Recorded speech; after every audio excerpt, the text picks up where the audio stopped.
And we're live. Hey, everyone. Welcome to Whiskey Charlie, the War Game Chat, our live show every month on YouTube. I'm Mo from Mo's Game Table. Joining me tonight are my co-hosts, everyone's favorite Gimp with the Limp, the Gimpy Gamer, Nate Rogers. Hey, Nate, how's it going? Not bad. Nice to see you guys. I'm here on time for a change. And with good internet. Yeah, I have good internet this time, so everything should go well, hopefully. Cross your fingers. And the War Game Wizard from Oz, Kev Sharp from the Big Board. How you doing, Kev?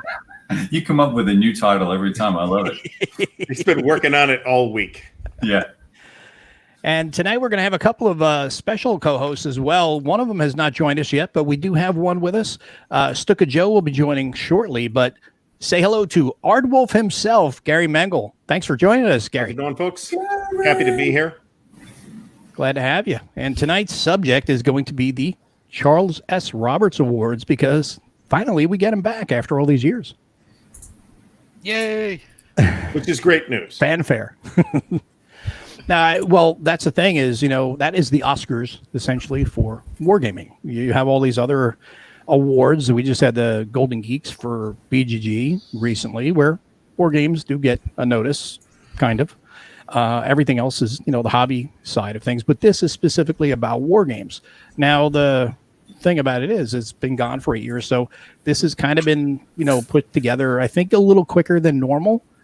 So it'll be interesting to see how it plays out this year. I'm happy to see them back, but it also kind of brings up the question: what's the value of having the Charles S. Roberts Awards for designers, for publishers, for the gamers themselves? I'll open that up to you guys. What are your opinions on that? Well, I'm curious. Like, how long has it been since we've had one? 2012 was the last one. 2012 since the last Why one. did they go away? Do we know?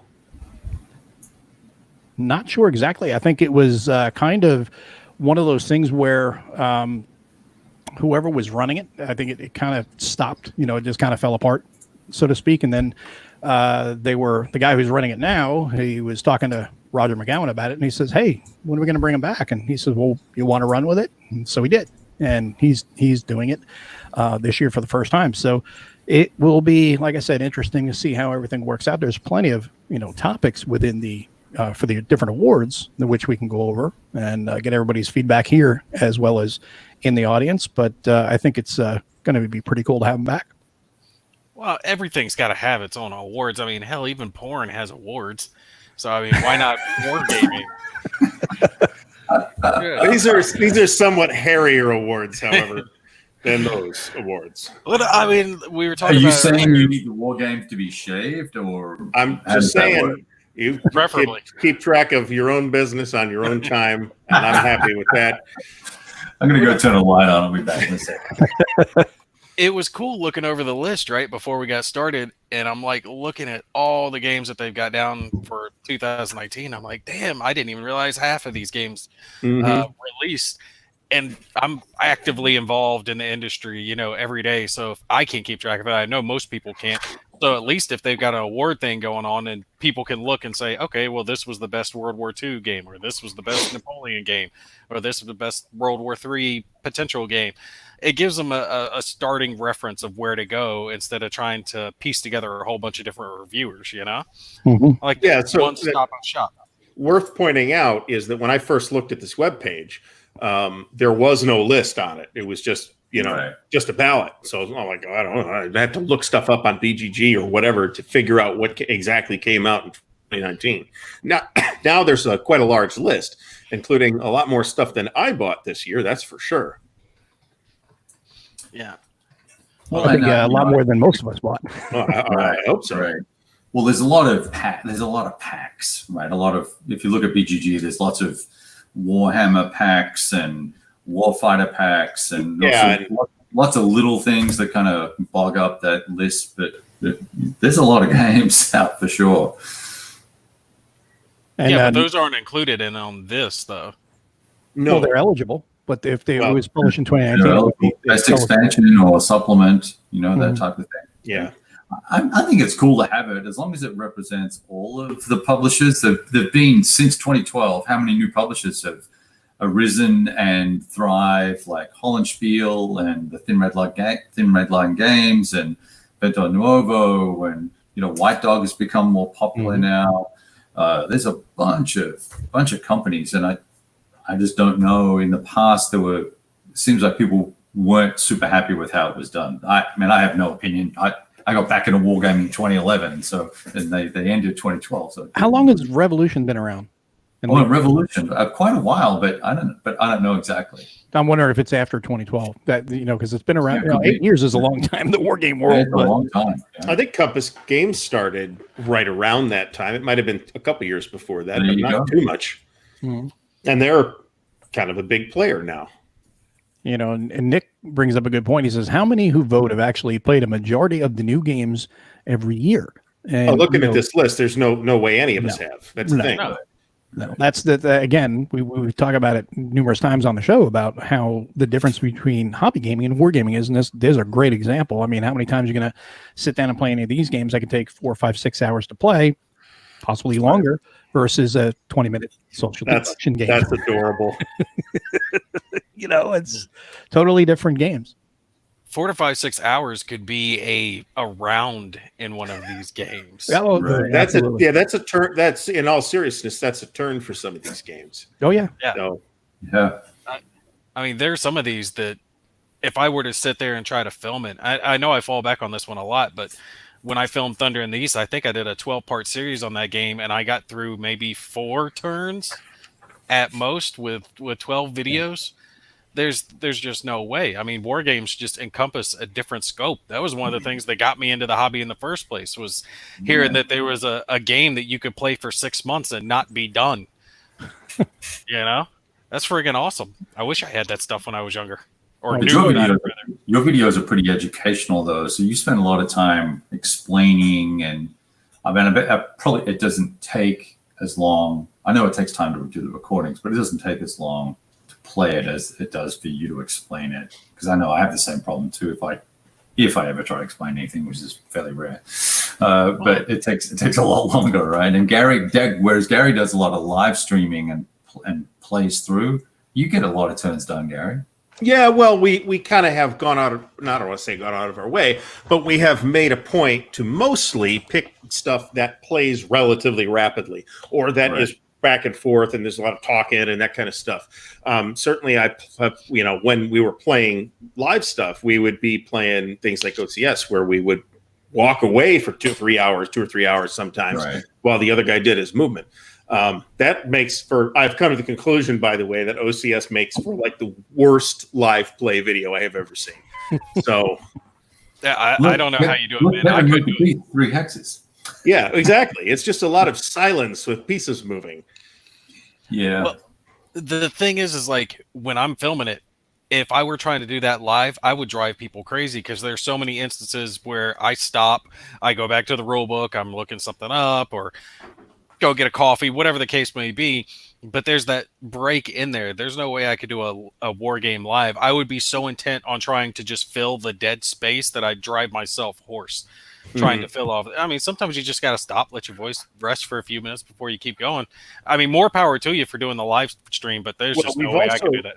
We've also picked, again, on purpose, games that one of us is relatively familiar with too. Right. So I got to be the expert, so to speak, with the Great Campaigns of the American Civil War stuff, which is not a small game particularly. We're going to be playing that for a good while yet.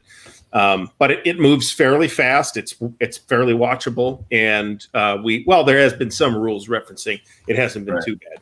I found it interesting that you're playing GCACW.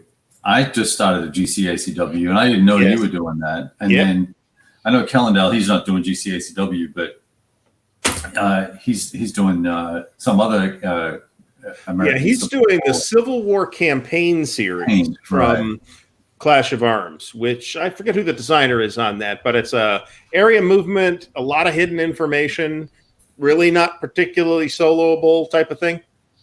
Well, that's right up and down then. But I haven't. No, that's true. I've got a couple of them, but I haven't played them. Right. Yeah, I just think that was funny. Anyway, back to the awards. Yep. What was the question? So, what's the significance of the awards, both for designers, for publishers, as well as for the gamers themselves? I mean, we'll break it down individually. Obviously, for publishers, it's a feather to put in your cap. Same for a designer. it is a sales tool, and for both publisher to sell to us, and then a designer to sell their games to a potential publisher, and then for the gamers, it's how much credence do we put into the award to say, hey, this won the award, it's good to get, it's a good game to get. So those are things that's why I was opening up to you guys to discuss, your opinions on those, as well as anybody in the audience that wants to chime in as well. So many years ago, I decided I wanted to watch every Best Picture Oscar winner movie. And I watched a bunch of them. I didn't get them all in. And I found that, well, some of them were, in fact, very good movies. Some of them were garbage. So, I mean, just the fact that such and such, whatever it is, right, it doesn't have to be Wargames, has won an award isn't necessarily an indicator of quality. Sometimes the voters, I mean, one question that we probably should delve into is the process here that we see for what we think, how this is going to work, how the voting is going to work.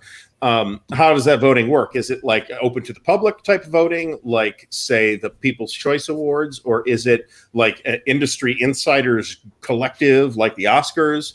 Or is it some kind of panel like the Rock and Roll Hall of Fame? Or at least how that used to be. I mean, how does that work? In this case, it's open to the public. Everybody can just vote, which I'd like at the abstract, but that makes me concerned that the results that we might get out of it might turn into results that are dominated by one or two very well-known and well-established companies, rather than being based on the merits of the particular designs that we might be talking about, which is always going to be a concern. It's always going to happen. You're always going to get your Lion in Winter losing the Best Actor Oscar to Oliver, for example. You're always going to get that, even though that's a grave injustice. Do they have Best Foreign Wargame in here? That's what I want to check.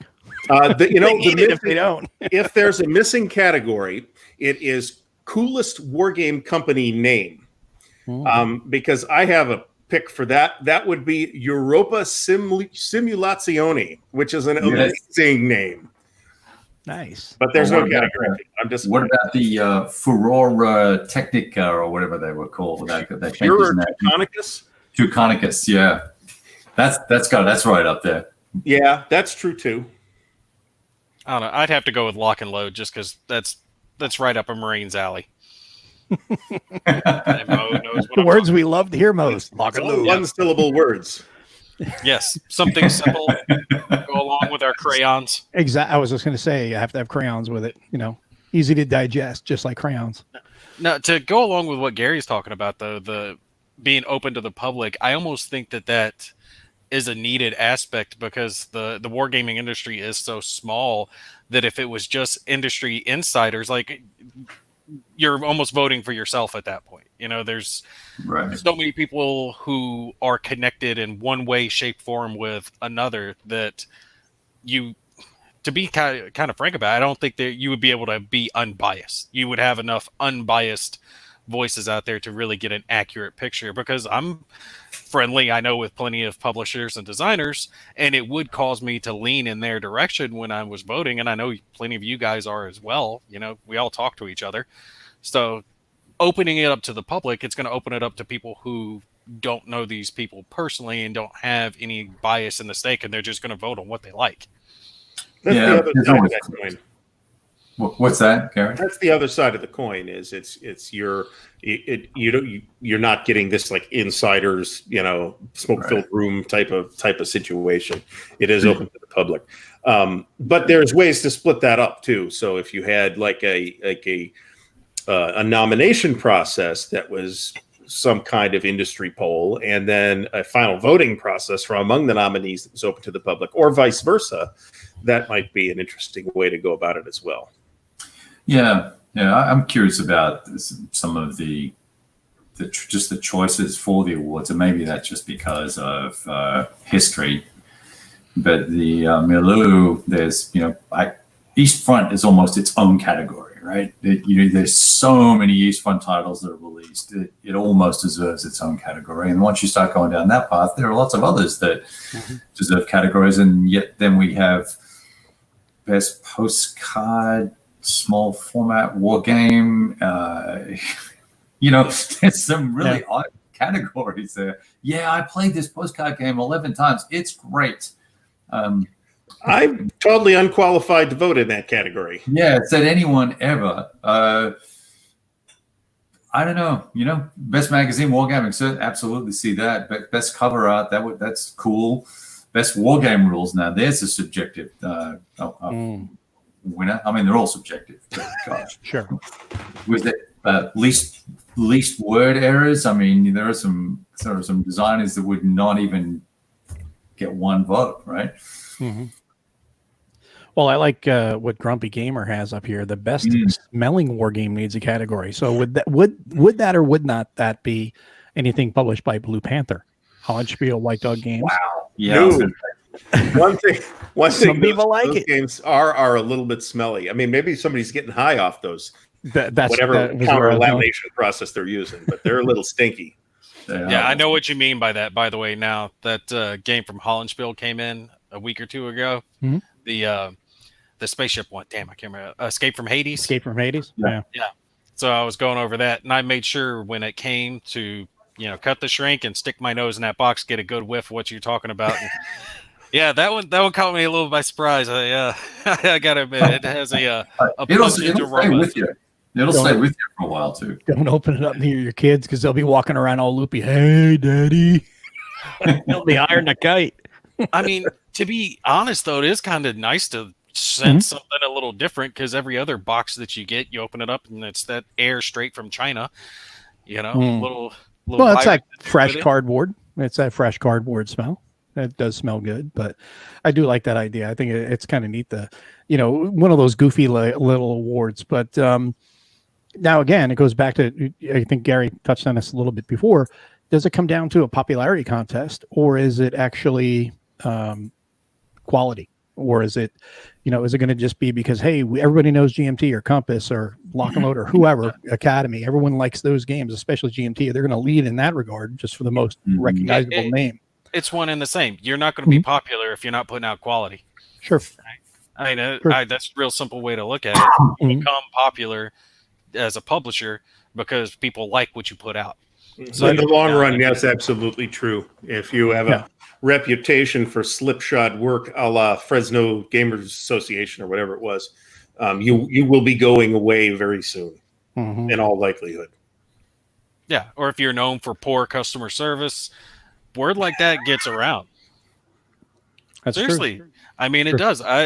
There are companies like DVG. I love their customer service. They bend over backwards. They'll do everything they can to help you out or take care of you, and they respond to you personally, right? So if you have an issue, I see people all the times. They'll post something on Facebook. I've had this misprint or this card's messed up, or if someone has made a mistake on their own that they accidentally tore one of their cards, DVG's, hey, we'll send you a new one. Don't worry. Here, contact's there. We'll take care of it. That's above and beyond, right? David brings up a good point. He says they could use a hybrid model where insiders would nominate games and then gamers would vote. What about that? That's actually a pretty good idea. Yeah, I love that idea. I like the basic idea as well. I mean, I think we have to give existing process, at least for this year, some credit and see how it turns out, right? We might all agree magically that in the results of the voting. We don't know yet. We'll see how it goes. I mean, this is also the first year it's back, so presumably there's some people are going to slip through the cracks who might otherwise vote on this thing because they don't know about it or don't find out about it in time. I actually have a good idea that might be interesting, is to take and print out the list and put our own votes down for whatever it is, and then compare our own personal lists to whatever the end results come out. That way we'll get kind of a gauge. Do the insiders agree with the general public or not? That's a very good idea, actually. Stigler comes up with one. He says best war game rules will probably come out with a RADA after it's awarded. Snark of the show award goes to Stigler for that one. That was a good one. I agree with that one. It's early yet. Let him get warmed up. Exactly. I can tell you, best designer right over there. I can see him in the comments right now. Dave Thompson. Gotta love him, man. Definitely putting him down for best designer. So David comes Dave's up- asking what our war game of the year is. So Oh, well. now I got to actually look through the list. I was going to and say, come up- what category? well, All that's time, going to all be based time, on overall. that's going to be based on our own specific interests. Yeah, I was going to say that's going to be all over the place because, okay, and can you even nail it? Can you ever nail it down to one game? Yeah. Not really. I could probably pick something off this list. But if we're going to say best game ever, that's something I always hem and haw over because it's like, well, today I might say one thing and tomorrow I might say something different. Which is why I've never been a fan of. People always ask, how come you don't do a top 5, a top 10 games? It's like, because I can't make up my mind. What's top 5 right now? It's not going to be top 5 in 6 months. Those types of videos appear to be popular. They're very popular. They are. Yeah. So I'm going to have to start doing them, I guess. You got to remember. I do a top 10 for the year or whatever, with all the stuff I enjoyed, and do throw in a few stinkers that because I tend to run across a few. I never heard you talk bad about a game, Kev, ever. There's a game on this list, by the way, that is definitively not out yet. I know this because I just got billed for the P500 last week. Yeah, I'm not sure this is a 100% accurate. No, I would vet before voting. Yes. Which game is it? Men of Iron Tri-Pack from GMT. I just got billed for it. Oh, you just got billed for it? Good. That Yeah, means like I'll be last getting week. mine soon. Yeah, and so that's that's all a repeat. That's a reprint. It as is. well. That's So true. I would, Quite old I don't stuff. know if you could. How would you include that in best ancients to pre-Napoleonic? That's a good question, but there's a bunch of stuff like that on this list. Mm-hmm. Right. So, I did. Yeah, I would have a hard time with some of this stuff. I mean, Monty's Gamble Market Garden Second Edition. Is it that different from the first edition? I don't know, but I didn't think so. Did Last 100 Yards come out last year, or was that 2018? I could have swore that was 2018. I thought that was 2018. I could be mistaken. I thought it was because I Maybe it was remember early seeing that game 4 years ago. I think it was originally. You got to remember, these things are not your children, right? It's not like if someone put a gun to your head and made you pick between your kids, that's when you're stuck, right? Wow, 2019. These are games. So if someone, put a gun to your head and said, hey, pick your favorite, you could pick a favorite from that list. You Dominoes! Could one. Not dominoes. Not Monopoly. Putting a gun to your head, you just say anything in that moment. Look, just glancing at the list, not perusing it deep.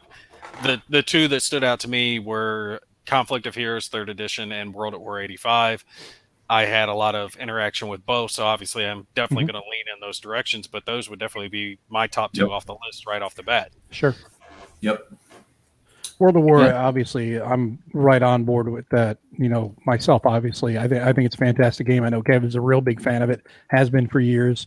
So that'll be in there as well. But now this is something we talked about early, in backstage before Kev came in was how do you categorize World of War 85? How do you, put that when it comes to that post World War II Cold War era compared to something like Less Than 60 Miles? Completely different types of games because one's much more simulation and the other is much more game. Yeah. That's exactly right. They're difficult games to compare. It's an apples and oranges type of thing. Yeah. Off this list, I'm probably going to say Death Valley, but I might have a different answer tomorrow too. I'm currently on a very deep Civil War binge, so Cut get something to do with it. Death Valley is one I wanted to try. I just never got a chance to get around to it yet. Maybe It's one got day. a lot of small and very digestible battles in it. Yeah, that's why I bought And that some one. big ones. It looks really cool. I've It's nice- just nice started reading the rules. So I just started reading the rules on that. Yeah, and it's a huge package, right? There's so Yeah, it much in is. that box. Yeah, For the there's like 9 battles in there, but it's more like 15 or 16 different scenarios. Yeah. And it's really 10 battles because you can play Cross Keys and Port Republic separately if you want. You don't have to play them together just because the SPI did it that way. Right. Wow. U-Boat, the board game. And Undaunted that on there Normandy. too? That's in there. Oh, It looks okay. There's neat. Woohoo. That's literally all I know. It looks neat. dude, that one, it brought something different to the table. I wouldn't put it as my top because it had It brought a submarine on the table, literally. it had a lot of cool Exactly. factor stuff, and it was really cool to play with the tablet and everything. But I don't know, the game's really designed for those 4 players, right? So if you're looking at it from the angle of a multiplayer game, like 4 people playing the game, then you're going to have to rate it different than if you're looking at it from the angle of someone who's going to be playing it solitaire because of what it's bringing. That hectic, what do we do now? And we've got to issue the orders mentality does not translate well from multiplayer to single player in that game. The experience is cool. I'd almost call it, there needs to be a category for multiplayer, right? Best multiplayer game, which is, I mean, more than 2, so 3 or more players, because I think it's a great multiplayer game, beer and pretzels level of complexity, a bit of fun, right? But it's a worker placement game. It's not, it just happens to be on a sub, and you happen to occasionally come across on your iPhone, you come across something and try and shoot it, right? Yeah. But it's a worker placement resource management game. Well, that's where something like Captain Sonar. Have you guys ever played that? I have seen it played. It looks like a riot. It is fantastic with the right group. With 8 people, 4 on each side, you're literally saying things in front of each other as to where you're moving and stuff. And everyone has a different job. And one of your jobs, if you're, I forget what it is, a radio guy or whatever, when you're moving people, you're also listening to what they're doing. Let's say north, east, west. So you have to pick a starting spot on the map and guess where they're at. And the best part about it is if you're listening, you're just like, okay, you got this sheet of acetate over the map and you're like, okay, north. All right, I'm gonna start here. Okay, right. Okay. And then you start moving the acetate around the map going, okay, well, this is where I think they were going to go. That's not where they're at. Okay, now if they start over here, it's pretty neat. It's a really cool way of, deduction. And then you have to stop at some points and do different things. But it's really cool. There's a lot of trash talk, but the trash talk doesn't happen all the time because you're so busy trying to listen to each other, what you're saying. And you're also trying to screw the other guy up by, using countermeasures, as we would say, by talking over other people. But real fun game. No, I agree with you. That one's a fun, but that's a drinking party game. Oh, yeah. No, that's not like a serious war game, but it's actually a lot more fun than you'd think. And, another game that I'd have to add on my list is Stalingrad 42. That was really a fantastic game. I haven't had a chance to play that yet. Yeah, me neither. A lot of fun. See, that's what you're going to notice with a lot of this list is that someone might have a lot of experience with 1 or 2 of the games on the list, some experience with maybe 5 or 6 more, and then the rest are going to be, I didn't get a chance to play it. Yeah. War games are just not the type of games that you're going to play that many in a year. I mean, most people are lucky if they get in 1 a month.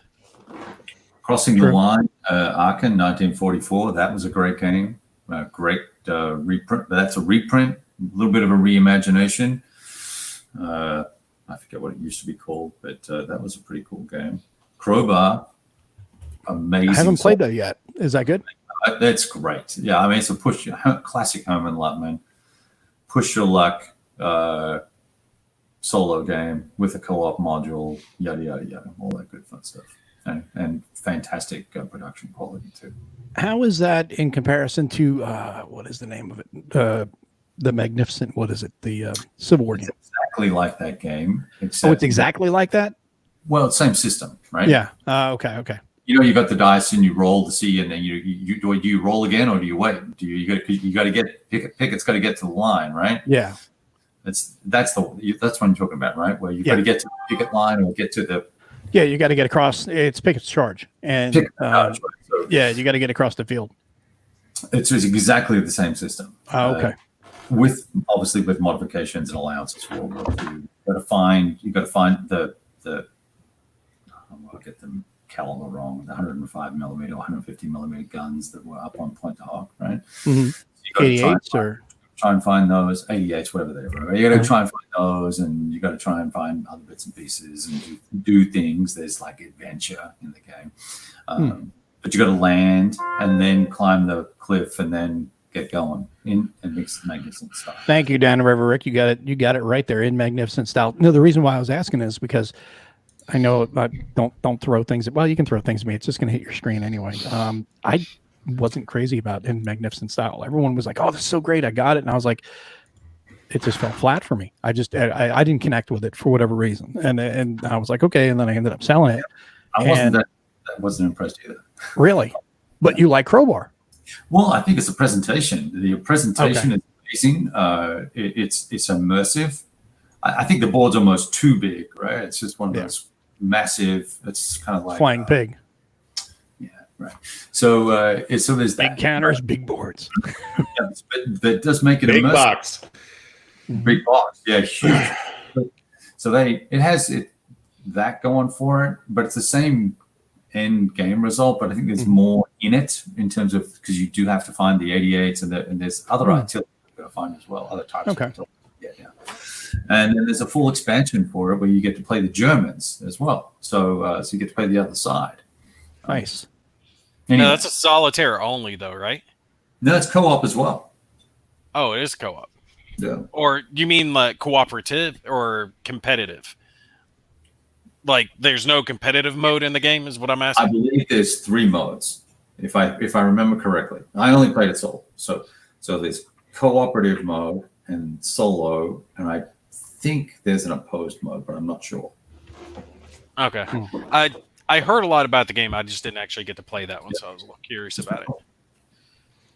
What about you, Mo? What's standing out for you? Well, World of War 85, obviously, that's one in there. Stalingrad 42 is fantastic, another fantastic game. One that I've just kind of poked around with, I've not played yet. Listened to Kev talk about it, and definitely is going to be right up my alley, was the one I was talking about before, Less Than 60 Miles. Because I know that I'm going to dig that, although that's going to be one of those, you got to be in a different headspace to play it, I think. You have to go into it. It's What's heavy. that? It's fun. It's work. Well, that's what I'm saying. You got to go into it looking at it like, hey, I'm not playing a game now. I'm trying to simulate this. You know, I'm going in with you're trying to study it more than you are. It's a study sim rather than a game. You know? So it's more like Fields of Fire than more like than that, probably. It's more like being a division commander, and don't screw it up, otherwise people die. Because there's a lot of time hacks in the game. Everything has, like, you've got to move your units across the map, and do different things. And they have each thing. Kev, correct me if I'm wrong here. Each thing has a different time allotment to it. This may take 4 hours, 8 hours, 10 hours, 12, whatever. And you've got to basically try to time it to where those guys are going to be there in time to be able to take on the enemy that's coming across, or to be in position to block or whatever. Mode to conduct combat. You don't want to get caught in road mode when you want to be in hasty defense or hasty attack, and sure, have your ARTI available in range and your air assets available. Yeah. And, because we had 4 players go at it all day. Yeah, it's a significant game. We only got like 5 turns done, I think. That would be one of those games where it would be great, like almost like a field exercise type thing. If you had like a referee and then you had 2 different sides, it'd be amazing. Yeah, I think that'd be really fantastic. Because I mean, just think about it, Nate. It's like, okay, you need to move, a couple divisions down a road. How are you going to move them? You're going to move them in admin mode because that's the fastest way to get there. But what happens if the enemy shows up? You're screwed. They die. Yeah. So this is a solitaire only then, or multiplayer? Definitely multiplayer. Yeah, 2 sides, but it's easy to do multiplayer. Yeah, it's a 2-player game. You can split it up by armies and formations easily. So then there is hidden information in it then? Cards. What, like cards that you're playing to adjust? No. It's a hex encounter. Well, yeah. Modes of operation, and you're not necessarily going to know. You see what mode your enemy may be in or changing to until they make that change. So it's mostly open. There's a little bit of hidden information. So it sounds kind of like you want to catch your opponent when they've made a bad move. They're rock to your scissors type situation. Although that's hard because it's a one mapper, right? So you've got 3 or 4, maybe 5 divisions of Soviets plus one map, with down to the kind of regimental and supporting AA and supporting everything, not tanks, recon. There you go. One of the coolest covers ever, I think. Yeah, it is an amazing cover. Yeah, and it's it's going to be a multi-module system, so it'll cover everything from the half gap basically down to the south to Munich. Not Munich. What's it called? I got to look it up now. There's going to be 4 or 5 games in this system. 5 or 6. Yeah, there's going to be that's going to be all of central Germany, basically the entire, attack avenue for the Soviets in the theoretical World War III. And then you have Under an Iron Sky, Deadly Northern Lights, and there's going to be more in that series as well, too, I believe. Yeah. Oh, yeah. Yeah, Potion Gulf. So, Mo, I need you to take that box, wrap it in some newspaper, put that in a cardboard box, put 2 Gimpy on it, and hand that to your mailman. Problem. Appreciate no it. problem. I'll send you an empty cardboard box. I assume that's sold out. It's not sold, actually. It's not. Okay. No, it's interesting that the really expensive ones of his sell out the quickest because he makes the least of them. No, this one, that's like $65. This one. So I actually have a copy, and you could either have my punched one or buy my inch shrink one. So for some reason I end up with 2. There's going to be 5. I paid for both, unfortunately. So there's going to be 5 in the system.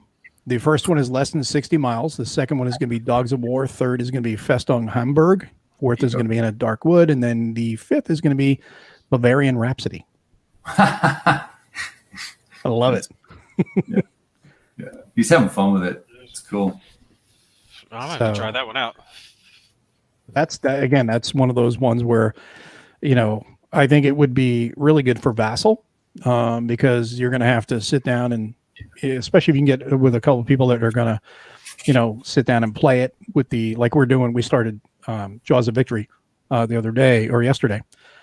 Me, Nick, Tom, and Dave, we were starting it. We're learning it, out of the gate, out of the box. And it was like 2.5 hours we played, and we got maybe a halfway through a turn, halfway through the Soviet portion of the turn. You got to start somewhere. Yeah. And we were all going in there with the attitude like we all tend to do is we're not worried about playing competitively. We're all playing cooperatively to help each other learn the game, because it's not a system. You can sit down and, hey, it's 4 pages of rules. Okay. Hey, let's play competitive.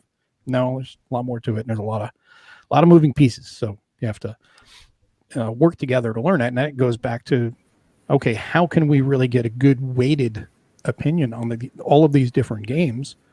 Because it takes that much time and effort to play them.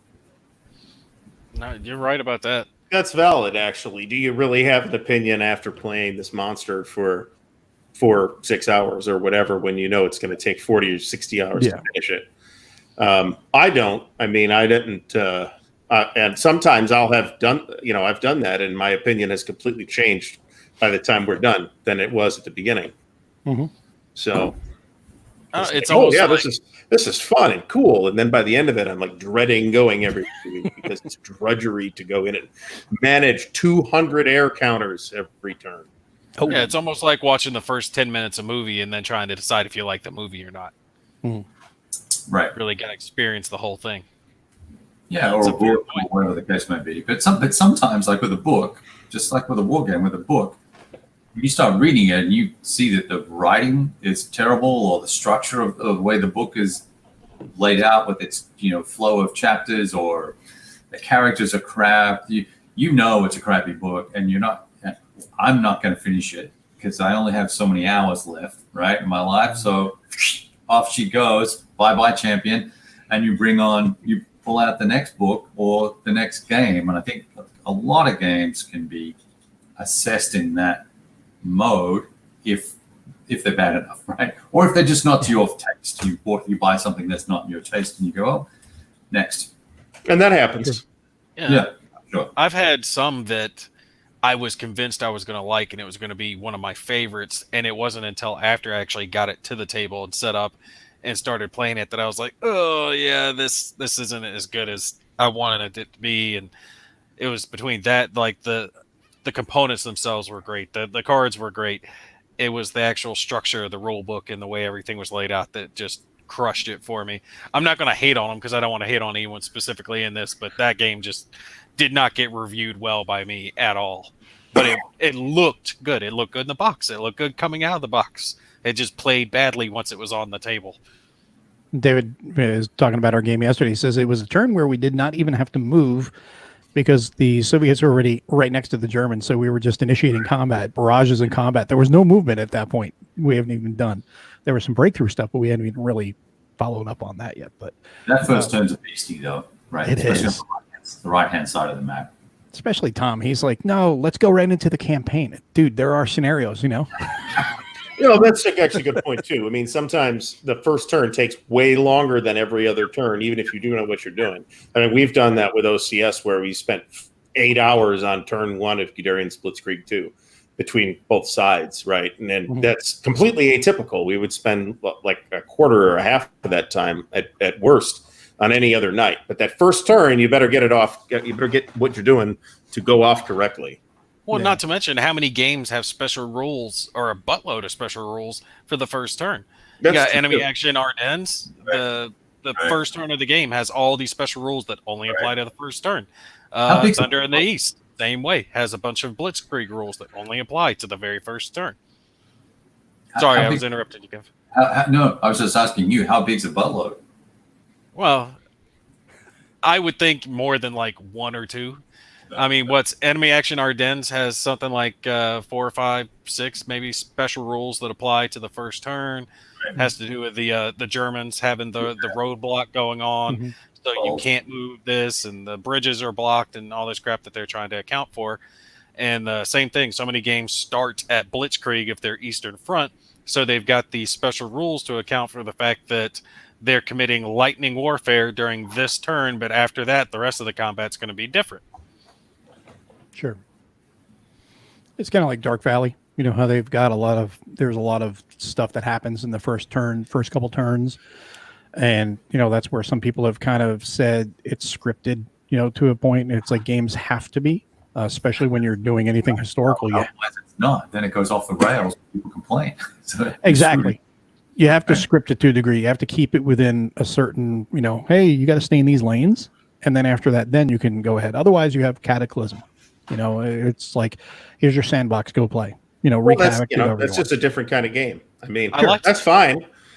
Yeah, that's not necessarily my bag, but that's fine if that's the kind of game you want. Triumph and Tragedy is the same way. It's going to develop in a completely ahistorical way by definition. So yeah, TNT is fun though. I mean, you want to drink a few beers and hang out with the guys and play. Kind of like it's like for you with your OCS guys. I imagine you have that set up on the side while everyone's taking their turn. Right? Yeah, our joke was that the side game at Winterfest was Case Blue. So. Nice. Oh, shit. It was the third largest game there. So that's funny. Well, so another one I noticed in there, which I've not played yet. Has anybody else played it? I think, Kev, you may have played it. Lock and Load Tactical, A Feat of Arms. A Feat of Arms? Yeah. Is that the... How is that? I don't know about that one. I don't know what that is. I'm going to have to yell at David. I think that... Is that the... Falklands one? I didn't think is that the new name for it? I think that is what it is. Feat of Arms, yes. I see it. I have not heard of that one. That was the Falklands one, yeah. That's a straight reprint, right? So, Well, I mean, it was published in 2019. Volume 2 or whatever, I guess. Edition. So what, you don't think reprints count? No, they do. Yeah. They do. No, they don't. They do. Peloponnesian War is in there for 2019. Rename that. Well, yeah, that's not markedly different other than the components from the original, as far as I'm aware. Yeah, it's just updated components. Yeah. Now we were that just talking about World of War 85. Like World of War 85. It's it's an overhaul, but it's still it's been out before as well. There's a pile of games on this list that are like that, though. I mean, you've got, and sometimes they'll have some new stuff and some old stuff, but it's essentially a revision of older product. Right. There's probably a dozen of those on this list. World of War 85 doesn't count for that. That's like stepping up to, from your high school girlfriend to a college level cheerleader. No, that's massive level difference there of an overhaul and an improvement. Whole new level. Having looked at it, it's an impressive feat of presentation. That whole package is just an amazing amount of stuff. Have you seen the canvas map for that one And I have not. No, somebody had it at a convention, and I was like, "Oh, isn't this shiny?" But they didn't have a canvas map. Not that I saw, anyway. Oh, it's freaking awesome! Like that game is almost the bigger it is across the table, the better it gets. Which one? It just looks World at War 85. Yeah. That's what really got to me about that game was. Sorry, I'm not trying to interrupt you, Kev. No, you can. It was WBC when I was watching Keith play it, and he had that game that him and Patrick were playing there for a handful of days, and just the course of everything changing and the vehicles getting blown up and the wreck markers here, and they weren't even playing that big of a game, but just watching the flow of the battle change over the course of the week was just awesome for me. That's what really sold me on the game. I was just sitting there like, oh boy. Yeah, it's very different with when you play on that big canvas map, or you can actually make that set of maps up with the maps that come in the box. So when you set that up and play it, it's such a different experience from playing the regular World at War 85 or World at War, because you, like you say, you see that progression of the battle. Those formations are moving across the map, and things are getting plinked all along the way, and you got stragglers and tanks blowing up everywhere. It's so completely different an experience that's very, very cool. Very cool. Yeah, and that type of experience, it's harder when you're playing on just a single map to have that experience where you have a breakthrough and you come around and you're really flanking your opponent and getting in there. With that, and you've got the huge map, you can actually have that type of a flow with the battle. And we've got Stuka! Hey guys. Joe. Hey, Joe. what's going on? And he has a halo over his head. Now the thing is, I set up this camera, and some other camera is working, is turning on. So I'm trying to see it's the right camera. So we're not on yet, right? It's at 9. Yeah, we're live. No, we're live, buddy. We brought you right in the middle of the show. Oh boy, great. The sainted patron of content creators over here with that halo above your head. This is let me see how I can. Mo, did you tell him the wrong time like you've done to me? No, I told him 7 Central. It's Central Times. Hi, Zed. It's just chaos. One hour difference. I misunderstood. I thought we were at Atlantic time, but it's 8:48 here, p.m. So. Okay. Well, hey, everyone's already welcoming you to the show from the audience. Everybody knows who you are. Yeah, Joe's the only one that joins, and everybody's putting the exclamation points in there. It's Joe. Yeah, I know. Okay. Screw you guys. Joe's here. Oh, there you go. That's good, Joe. Yeah, there you go. Perfect. Okay, I'm trying to play here with the lights. So, how you been, Joe? I'm doing great. Doing great. Just sorry, you got kind of thrown into the mix, bud. Well, we already started talking about the awards, and we were just saying what our favorite games are of 2019. So, hey, no pressure. What's your favorite game? 2019. Still playing the 2017 games. Still playing the 2017. It goes back to something we were just talking about earlier. Yeah. But, I mean, I don't know if you took a look at the site on the Charlie Awards site. They have a list of the games. So that's what we were going off of. Okay. So if you wanted to go ahead and grab that list, you can see and if anything in there jumps out at you. Another one in there, I would say, is Brave Little Belgium. Yeah, that was a good one. That was a neat little game from Hollandspiel. That was a good amount of game in a small box, yeah. I would have to say, actually. That one really stood out to me. I enjoyed it. And I'm not big into area control type games either. I'm trying to think of what the other one is in here that I saw. There was... going past it, I think. Chechen War 94-96 was that? Yeah, that was a magazine game. That was actually, there's a couple of magazine games in here that are worth mentioning. The Chechen War 94-96 was a good one. Campaigns of 1777, Harold Buchanan's title. That's a nice looking game. Yeah, Red Tide. Beautiful looking game, actually. That map is amazing. Yeah. Oh, it's gorgeous, and it plays really, really good. It's one of the best developed games. Magazine game map I have ever seen. Yeah. No, by far, it's fantastic. Campaigns of 1777. Oh, okay. Right. And then there was Red Tide South was another one. And then there was Front Toward Enemy is another one that I like. Still not 100% sold on it, but I do like it, and I want to play some more, which is really good. And Vietnam Rumor of War, I think that was the one that Kev had talked about getting at one point, and then that was a Korean module, but probably canned that idea. Probably the same result. That's not making my list. Pacific Tide from Compass. That actually looks fairly interesting. I picked that up. Yeah, that's a Was that good the game. Submarine one? No, Nope. that's the Hunters, or that whole family. The Hunters, the Hunted, Silent Victory. There was a different Submarine one I was thinking of. Magazine game, actually. Mhm. Oh, okay. I Yeah, can't Pacific Tide's not a magazine game. It's a 1-inch box game. Yeah. Oh, I know which one you're talking about. Sorry, I just have brain fart on that one. Yeah, that's another area control game, right? Yes, it is. Yeah. I know which one you're talking about. And then Yeah, there it's was Greg Smith design. Greg Smith, yeah. Then there was Combat, which is another one that people have talked very highly about. That's the one. Comparing it to, wasn't that the one that was more comparable to Ambush? That's the comparison I've heard made. Oh, that's the Hex Encounter game, Yes. right? Yeah. You're thinking of that other one. I know you're thinking of the one with the blocks. Yeah. I forget the name of that one. I think that was, who did that? That was not Compass. That was That was the Columbia. Yes, you're right. So, That makes so sense. a game that was previously published, but like published a second edition gets like another shot. Yeah. We were just Well, talking about according to this list, it does.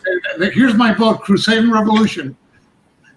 There you go. I love that game. I will say that is an extremely handsome game. That's in a big box with a mounted map and nice pieces. It's a beautiful game. Well, I don't know if the year it came out, there was a Charlie Award when it came out. So, because there was that hiatus, and trying to remember when it came out. Well, it would be funny if somebody won in 2012 and then they did a reprint in 2020 and they won again. Got the double win back-to-back years, right? And you just change the font of the rule book and nothing else. It's gonna work. They didn't even put the errata in. That's just cold. Wow. Well, I don't know if you guys have talked about the categories. What I find kind of interesting is in war games, it's the period, right? A pre-Napoleonic, World War II. And that's like in the Oscars having categories for like, I don't know, you got romantic movies, historical kind of thing, But I don't know, for games, there's no best solitaire game. Is there any category for that? I didn't see Yeah, it. there is, actually. Mhm. There is? Oh, okay. Just keep Under the scrolling format. down. Because I figure, some people love hex encounter games, so you could have a category of best hex encounter game, best card-driven game, best area impulse game, because they're established mechanics, I guess. But Sure. we still go by World War II and then there's this category from ancients or from whenever man was created till before Civil War or something. I don't know if they still have it as broad as that, but They do. Ancients to pre-Napoleonic. so it's kind of weird. But I know it's not easy to categorize either these things. But. True. Is Richard Borg's medieval Command and Colors in the 2019 list? Because that was a 2019 game, I wasn't believe it was. I'm pretty it? sure. That just from player, fandom, he would get a lot of votes for that. 19. It is on this list, too. And It I'm is? pretty Okay. sure it was, because it was a new release at Origins last year. Right, And was right. therefore getting table time. Yeah, and so that's a category. I think whether it's a block game category or a medieval category needs to be something that exists. Mm-hmm. John says, remember the days when there were only 5 games to pick from? Now you can pick up 5 this month alone. Yeah. Oh, you were lucky back then. Yeah. And another one that I still haven't gotten to the table, but it's absolutely gorgeous, and I'm really excited to play it. That's up by Compass is Blue Water Navy. That looks interesting. I've looked at it. 12 pages of rules. I heard good things about it. I had a quick look at the rules at a buddy's house. He was setting it up to play. It looks beautiful. The only drawback I've got, the only criticism I've gotten for it, one of the things that people picked on was the spine. You can see the printing of the blue or navy titles a little off to one side. It's like, okay, that's some QC production issues. On the box? On the box, yeah. And but it's not something I've noticed having looked at a couple different copies of it. Yeah, I mean, it's if you look at it, you can see. I'll grab mine in a second. I'll show you. You can see it's kind of off to the side. It's really not a big deal. What's more of a big deal to me is a production idea or a production choice of counters on the board where there's a really light blue kind of counter, the color, and white text. So it gets lost when you're looking at it across the table. You got to pick it up and go, "What is that unit?" It's difficult. I'm always surprised when a wargame publisher makes that unfortunately common mistake. Yeah. I don't really feel like there's much excuse for that kind of thing anymore. And yet we continue to see it. Yep. True. Someone's got some echo. And I can think of multiple examples from Compass that fall into that category. Yeah, that is notice one. in Blue Water Navy, but Balance of Powers is like that, where there's dark print on dark counters and it's hard to see. That's one of the things that one of the gigs I'd give Compass is their QC is lacking and definitely needs some improvement because it's really noticeable when you see like a game after game coming out with things like this. Like, you guys are kind of shooting yourself in the foot because you're coming out with this really cool title and this really cool title, but then you're having production issues or rule books are one thing, but when you have production issues, it's another. And people kind of can get frustrated, especially when they're charging a little bit more than other companies are. It's like, hey, you're going to charge premium price. I expect premium product. So, kind of hold their feet to the fire a little bit more on improving their QC. And it seems to be getting a little better slowly, but surely. Hopefully it'll keep improving. Yeah, I feel like they're trying to fix these problems. And I like a lot of their topic choices, which is for me, the big driver of what games I buy in the first place, right? That's why I didn't buy World at War 85, even though it looks very impressive and I'm extremely happy with the way Lock and Load is doing business in general. I'm just not sufficiently interested in the subject. So, I mean, for me, that's the big driver of what I'm into and what I'm not. The whole, Cold War Gone Hot topic is not a top level category for me. See, yeah, that's one of the things where, again, and it's exploded earlier. Well, it has. Years. It has, and that's something we talked about earlier. Is depending on what your interest is. Like a lot of people are really big into Civil War or Napoleonics. I could care less about those two. Honestly, I really don't. But that's not my thing. Whereas you're playing great campaigns of the American Civil War. I think you said you were playing before, but you're not into the Cold War Gone Hot. Yeah, I like that. So it's like, okay, well, there's two completely different situations right there, and then you can drill down even further into more. So what do you guys, I'll throw it around the table here and then also to the audience, what extra awards nomination things could you see added for next year that are not in this year? Before we answer the point Sean O'Keefe is bringing, I can't see Gandhi in the list. No, I didn't see it either, and it was a 2019 release. Yeah, so may not have made it into the wargame cut, given it's a coin system, but it's really a strategy. Is in there. A lot of coin games have won the Charles S. Roberts Award in the past. Andy and Abyss won it in 2012. Oh, sure. So, well, it's more that's sort of a war thing. And Cuba Libre Invierno expansion, that is in there. So that never came out. I think that didn't it get released back to the designer to put out themselves or something? Maybe that's possible. I haven't seen Gandhi, but two of the factions can do the same things that the other factions can do in the other coin games, right? Mostly, there's just two of the factions that use peaceful means, but the other two can get as nasty as you want, right? I don't think it's particularly disqualified as a war game, just because that's just Gandhi's I wonder what it's. Let's see what it's listed on BGG. See if it's- BGG says 2019, but again, it was a new release at Origins because it was like came in midway in the show, went to the GMT booth, the Enterprise Game / GMT booth, and it was a new release. That's when I bought it. Was at Origins. The post Cold War conflict, the only one on this entire list that I've played, I'm happy to say I have played one, was Red Storm, GMT's Red Storm. Nice. You got a chance to play that? Yeah, we played it at Winterfest. It's pretty neat. It's there's a lot of tactile counter fiddling with it. Is my only problem with it. It's Duke a cool found game. the date. What does it say? 2019. 2019. 2019. And Well, somebody gets that killed, list is so it could- that list isn't definitive. That's not just that's the list that they had compiled to put up on the site to help people. But unfortunately, that will impact people who don't do like Joe just did and go find out what that Yeah. date on that. Well, title and is. somebody's going to end up voting for something that didn't come out, like the Man of Iron Tri-Pack. It's still not out. And then their ballot's not going to get counted because it's not eligible because it wasn't released in 2019. So they're going to, like I said, vet before you vote. Mhm. But I bet Yeah, you it's Bruce not a bad Bannister's not happy about his game not being on the list. So Well, it does say there is a disclaimer at the top that says this is not a definitive list of the games that are eligible. oh, okay, This is just something that we slapped together.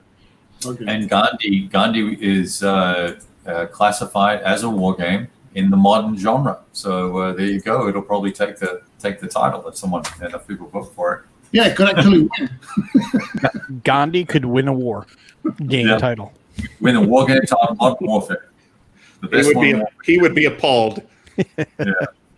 Oh no, Gandhi has actually been known for nuclear missiles. If you're into Civilization, Well, that's true. That's true What? for that. But so, what other categories do you think we could add? You know, both you guys as well as the audience chime in here that you don't see on the list already, or would you Well, like to see broken down? I'm going to agree that the ancients to pre-Napoleonics is a little bit broad. Now, Yeah. I mean, some of those categories, if you start breaking that into like 5 subcategories, I don't think you could support that. But you could probably support breaking it into like ancients, medieval, and like medieval to post-medieval to pre-Napoleonics.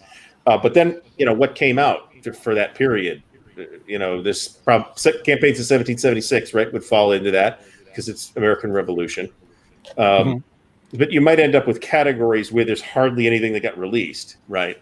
So that's something that you'd have to be concerned about. But that's a category that's so broad as to be virtually meaningless. well, the categories can't be fluid. They can't change from year to year. So there needs to be just a set of categories that are going to be there year to year, and not adjusted depending on what comes out. Otherwise, I mean, it doesn't really give you an accurate picture. And unfortunately, there are just less games made in that time period. Yeah.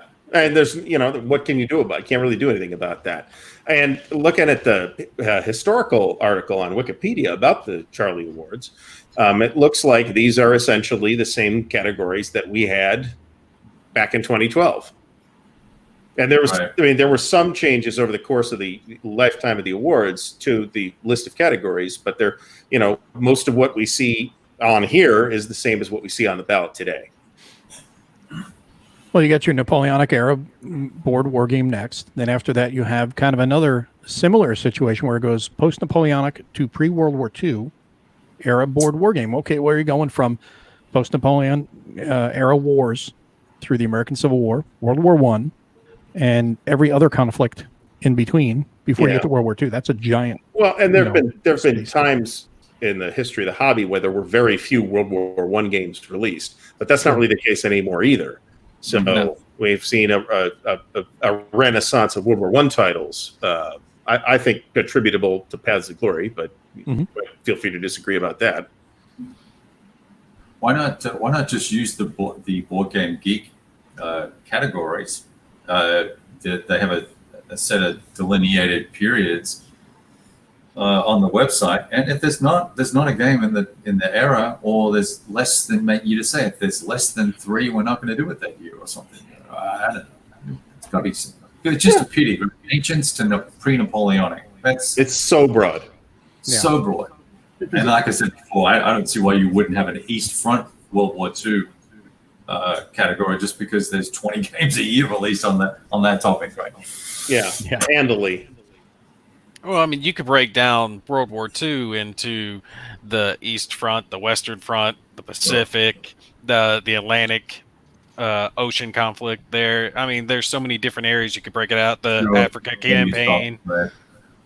Yeah. That's a good point, actually. That's by its nature, if we have a category for best World War II era board war game, right? Mm-hmm. That's going to be a massively competitive category because there's a crap ton of World War II games released every single year.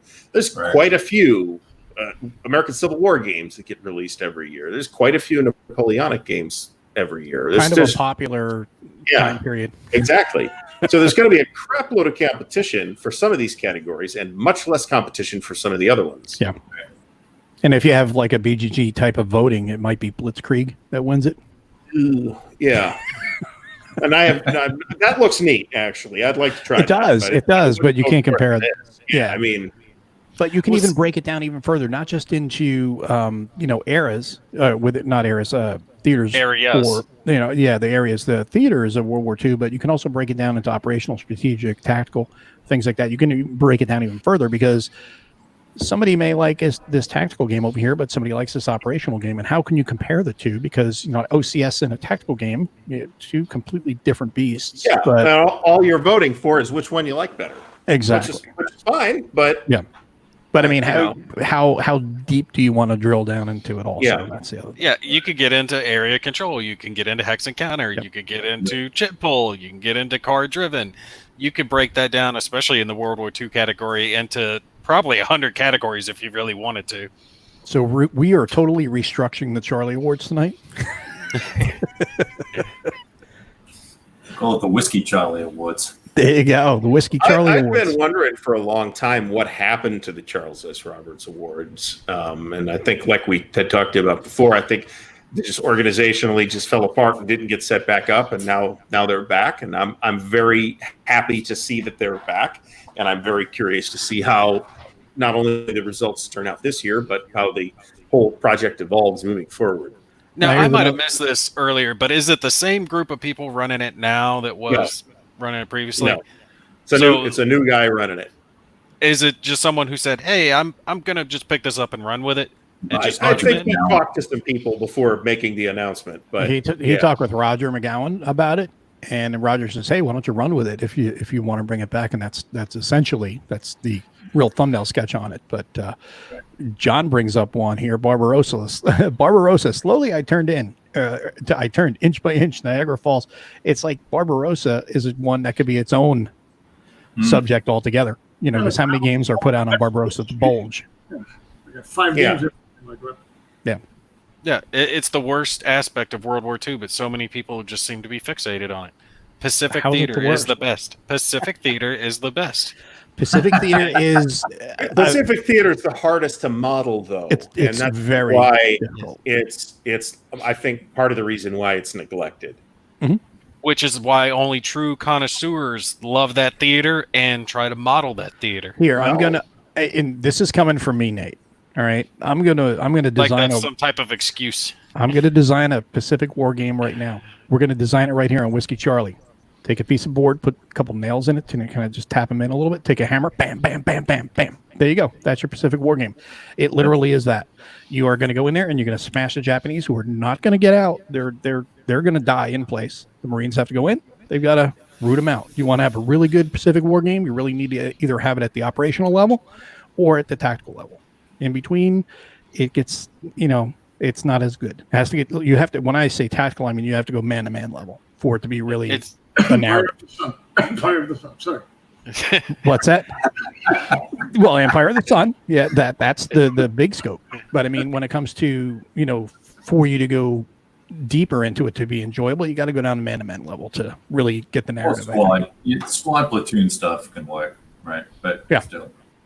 No, what I'm really waiting for is the unconditional surrender based in the Pacific Theater. Oh yeah. That is going to pretty really curious flow. to see that as well. That's going to be that. But again, I think the reason why we haven't seen that yet, despite the fact that lots of people want it, and I think Sal wants to do it, is it's hard to model, right? And it's especially hard when he already has a precedent which doesn't model air naval stuff in the level of detail that I think somebody that's interested in a Pacific war game wants. Yeah. The same thing happened with Dai Senso with the companion game to Totaler Krieg. Yeah. Where it's just not as satisfying because of the abstraction level. I get that there are issues, but the Marines are in the Pacific, which means that's the best theater, which means it has to be modeled. Well, it's definitely the loudest theater. Yeah. Go on. Yeah. We each had a reporter with our platoons reporting on our heroic deeds. This is how this works. Well, I trust me, I'm right there with you as far as loving the Pacific for that aspect of it. But from a gaming perspective, every time, how many Pacific games have you played? A handful. How many of them seem the same? All of them. No, I get what you're saying. I understand that it's hard. I was gonna say how many It's are just good. so awesome. Now, you're right, though. When you break it down like, was it D-Day at Tarawa, right? When you get down into that level and you're focused on just an island and the Marines pushing in, you get, real good aspects, real good gameplay. But when you try to drag that back out to a deeper scope, you get into problems just because of the space and the sea levels and everything you have to deal with there. So I understand the problems with it.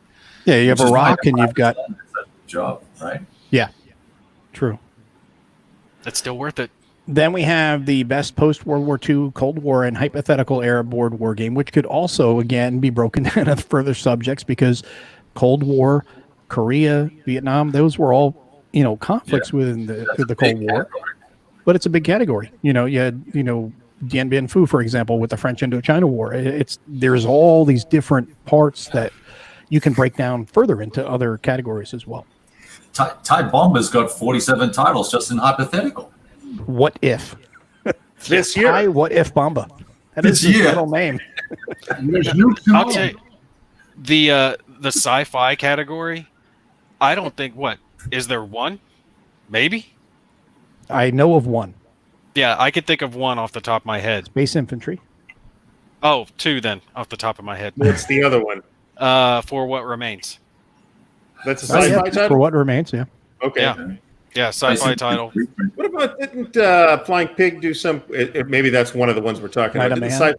Yeah, that's an older one. Before 2019, though. That's probably, Yeah. I think, 3 years old, I think. Armageddon War. That's the game I'm thinking of. Armageddon War, yeah. Yeah, that was That's a.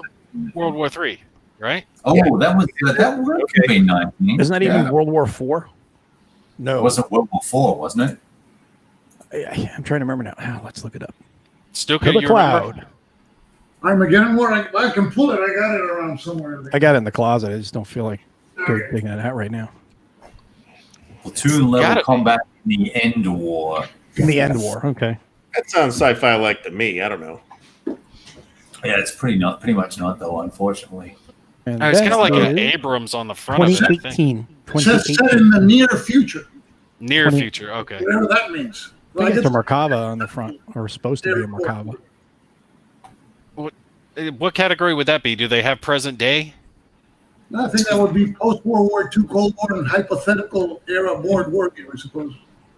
It's It's in- classified as modern warfare on BGG, just for giggles.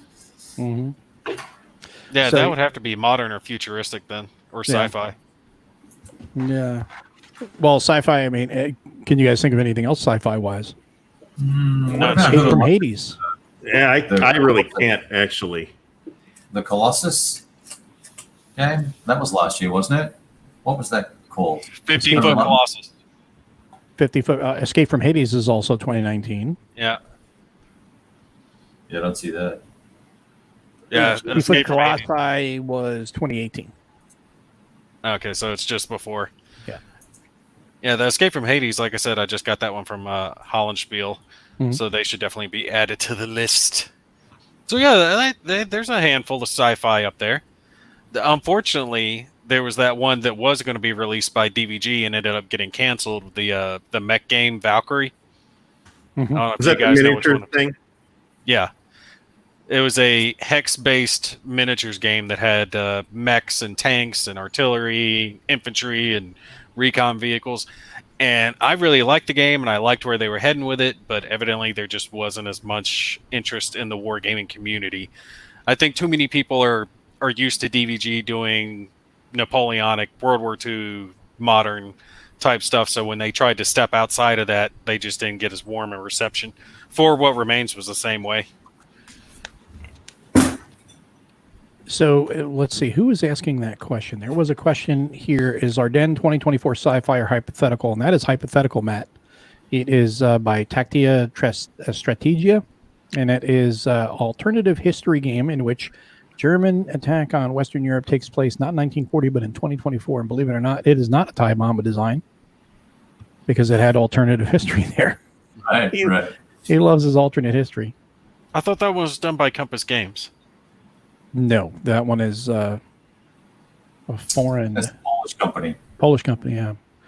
It's designed by... Okay, don't shoot me here. Wojciech Zalewski. I think that's how you... Wojciech Zalewski.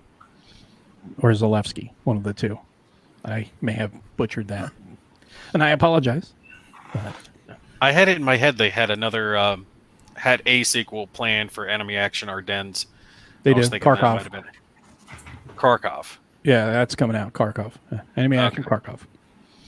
I don't know. Yeah, that's up for pre-order. Mm-hmm. Magazine games are not in this list, right? No, No, they are. They're in there. Almost all of Decision Games But stuff on Ziploc, the list are magazine games. but you got games that are sold in Ziploc bags. They are, but magazine games are in another category. That's good. Well, would take it that Ziploc games count as games and not as magazine games. Yeah, I suppose. There is somewhere on here, there's a link to a category descriptions. So, but Information and category descriptions. Yeah, so there's a charter link. Uh-huh. I would say, though, best magazine board war game, without a doubt, for last year was Campaign 1777. Not only best looking, but I think it was solid development for a magazine game. Great overall presentation, just a really fun game. Yeah, I'm blaming Harold for that.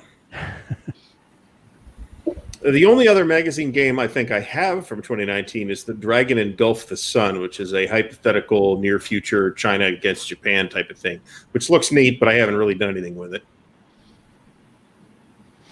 And then next one is best magazine. Oh, we got that. Best amateur board war game. Does anybody have anything on that? I don't know. Chime in too, audience. The print and play one, is that the one you're talking about? Yeah. Well, I guess that would be print and play at that point because There's a print and play category too. Yeah, but No. this one would be amateur, so I guess you could kind of put that under print and play. The list I see says Okay, it's best amateur slash print and play, yeah. yeah. It's a got combo. them. Yeah. Not available for commercial sale and not announced for publication or crowdfunding. I've got nothing for that one. Yeah, How me about you, neither. Joe? Yeah. Yeah. I don't do I have one. It's a Spanish game. Juegos en Voto is they're free, and there's one on the Triple Alliance War. That's a war that Paraguay got entangled against Bolivia, Argentina, and Uruguay at the same time. Mm-hmm. And you can download it. Let me scratch that. You can download it since February of this year, so that wasn't available for 2019. Sorry. Oh, okay. Okay. Nice. So close. We almost had one for that list. Almost. So, best postcard small format board war game. Again, Nobody. no clue. Okay. Move on No, to the there next was one. that one that the armored one. The little tank game. Well, it's actually, great. would the Doubles to Pay fall into this category? It's fairly small. It's not a postcard game. I've got it on pre-order and I haven't got it yet. Dan was talking about it the other day, I believe. God, I'm sorry, my memory's so bad. Armored something. It's World War I tanks. I remember it was on. Oh God, I wish I could. We'll see if remember. somebody in the audience Yeah, can. someone in the comments. Chime in. the meanings of those qualify because I think they're 7 inches.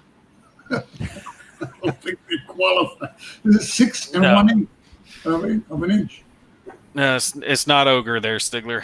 Oh crap! I think it's armored, or it begins with an A. Oh, I'm sorry, guys. I can't remember the name of it. My memory is horrible. I know it's a World War I tank game, but it is a very small footprint. I know I've got it on pre-order from Miniature Market. I think it might have been a Kickstarter, and I know some people already have it. I'll see if I can figure out what game it is, and I'll let you guys know. But you can go to the next one. Best expansion or supplement for an existing board war game. Wow. That's a tough one. Well, This is that one I actually could think of at least one or two for. I can think of one, and I'm a little biased here, but Next War supplements. Yep. Next war number 2 is it on this list somewhere? I think that did come out in 2019 without checking. Deluxe ASL would fall into this category, though. There's on the list is Red Factories. I'd vote for Red Factories before I'd vote for Deluxe ASL. Not 100% sure that was 2019, but it might have been. That would be, that's wow.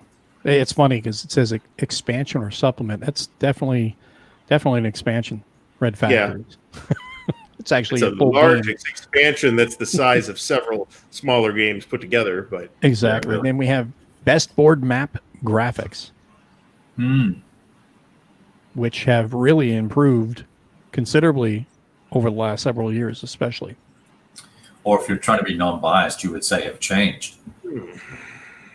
They've changed. People who love their 3-color SBI titles. Yes, they have changed. They have evolved. Well, we don't have a great campaigns in the American Civil War entry in 2019, so I couldn't vote for that. Actually, if you were going to have to go with the best board, I would have to say the Conflict of Heroes. Their maps are top quality when it comes to the graphics that are on the board. I mean, right there at the top. It just looks so good. It matches the pieces very well. It looks good on the table. Gives you the 3D image, like the effect when you're looking down at it, even though it's a 2D board. So yeah, absolutely. Conflict of Heroes. They really nailed it. Now the one in the series that I've played, which is the Guadalcanal one, I found the map graphics to be visually muddy and hard to make up where the hexes were, where the hex sides were in the jungle.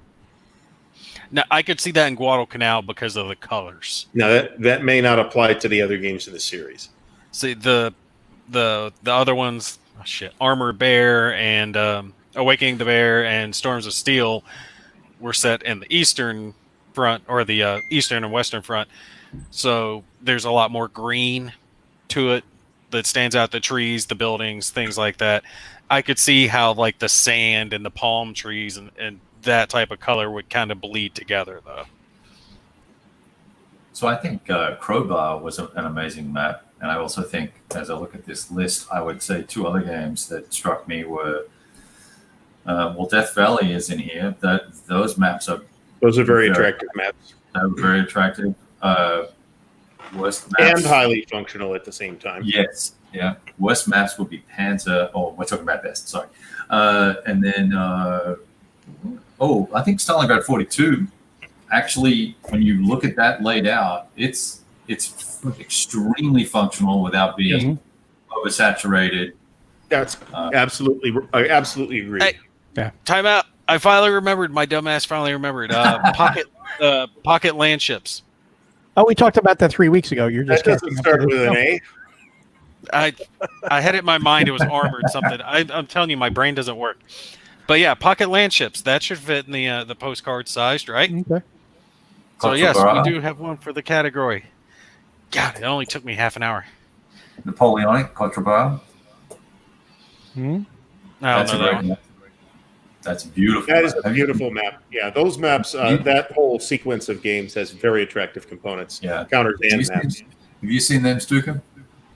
The thing is, most of the games that I have on the list are in shrink wraps. I think Peloponnesian map, I think, was a nice map when it came out, and even nicer now. So I can that game has a very nice map, and there was another GMT game. I like the Nevsky map. That's a beautiful map too. Someone has someone at their door. Or their driveway. I haven't tried to play that yet. I have admired the component, the very attractive components, and that's it. Wow, Quattro Bra really is pretty. It really is nice. Yeah, I've got that. I have 2 games in the series.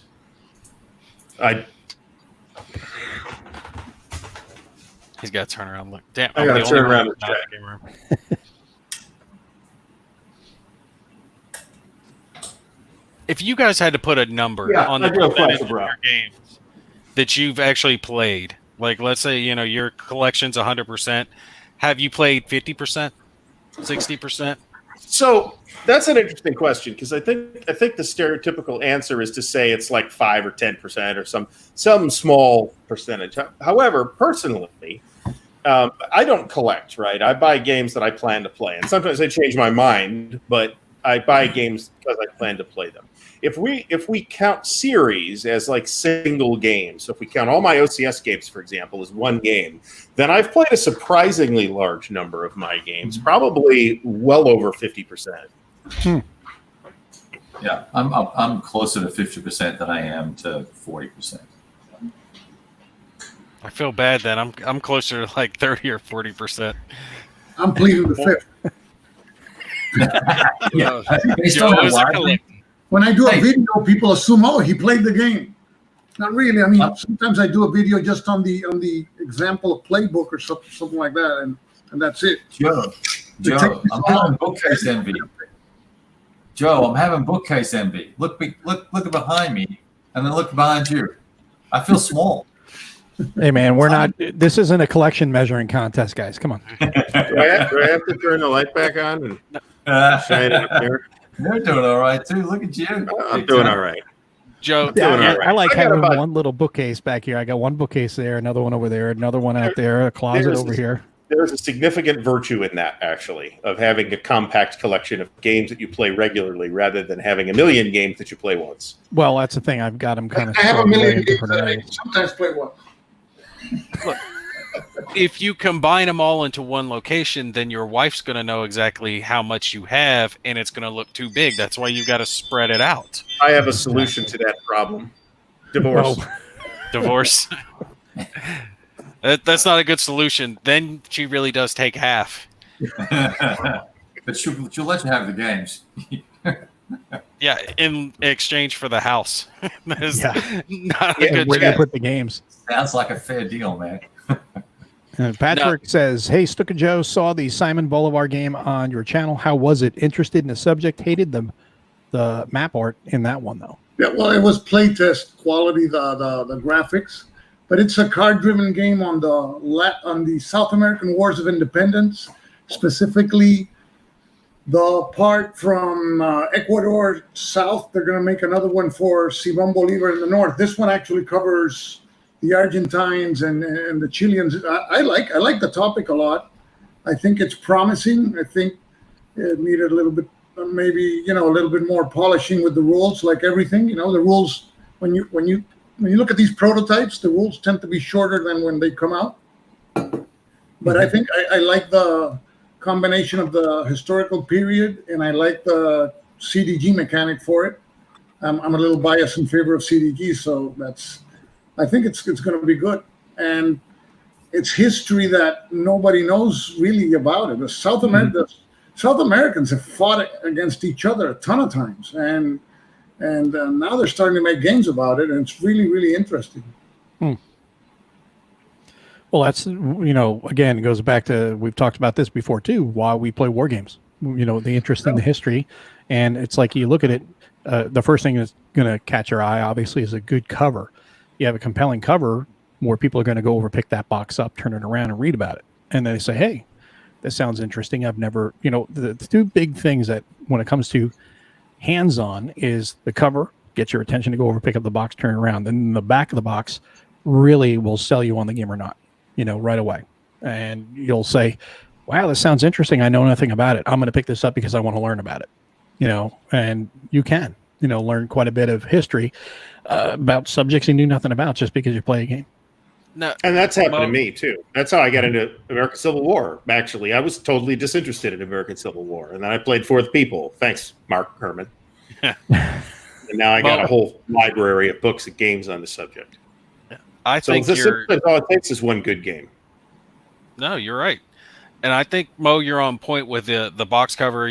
Catching your attention, but I disagree with you a little bit on the back. When it comes to historical games, I notice a lot of them have just this big paragraph going over the history of it. And I'm fine with that being like in the rule book or in an additional pamphlet.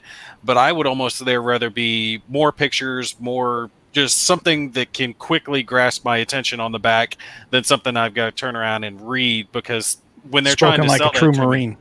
Yeah. Just I to want be frank, pictures. no, they're trying to sell that to me in a short period of time. I want to pick up the box and I want to see, a few pictures that give me the gist. I say if a plain white box back was good enough for SPI, it's good enough for me. And 3 colors. And on the rest of it, yeah. And where's SPI now? Well, that's fair enough. They're in Bakersfield, California, as I recall.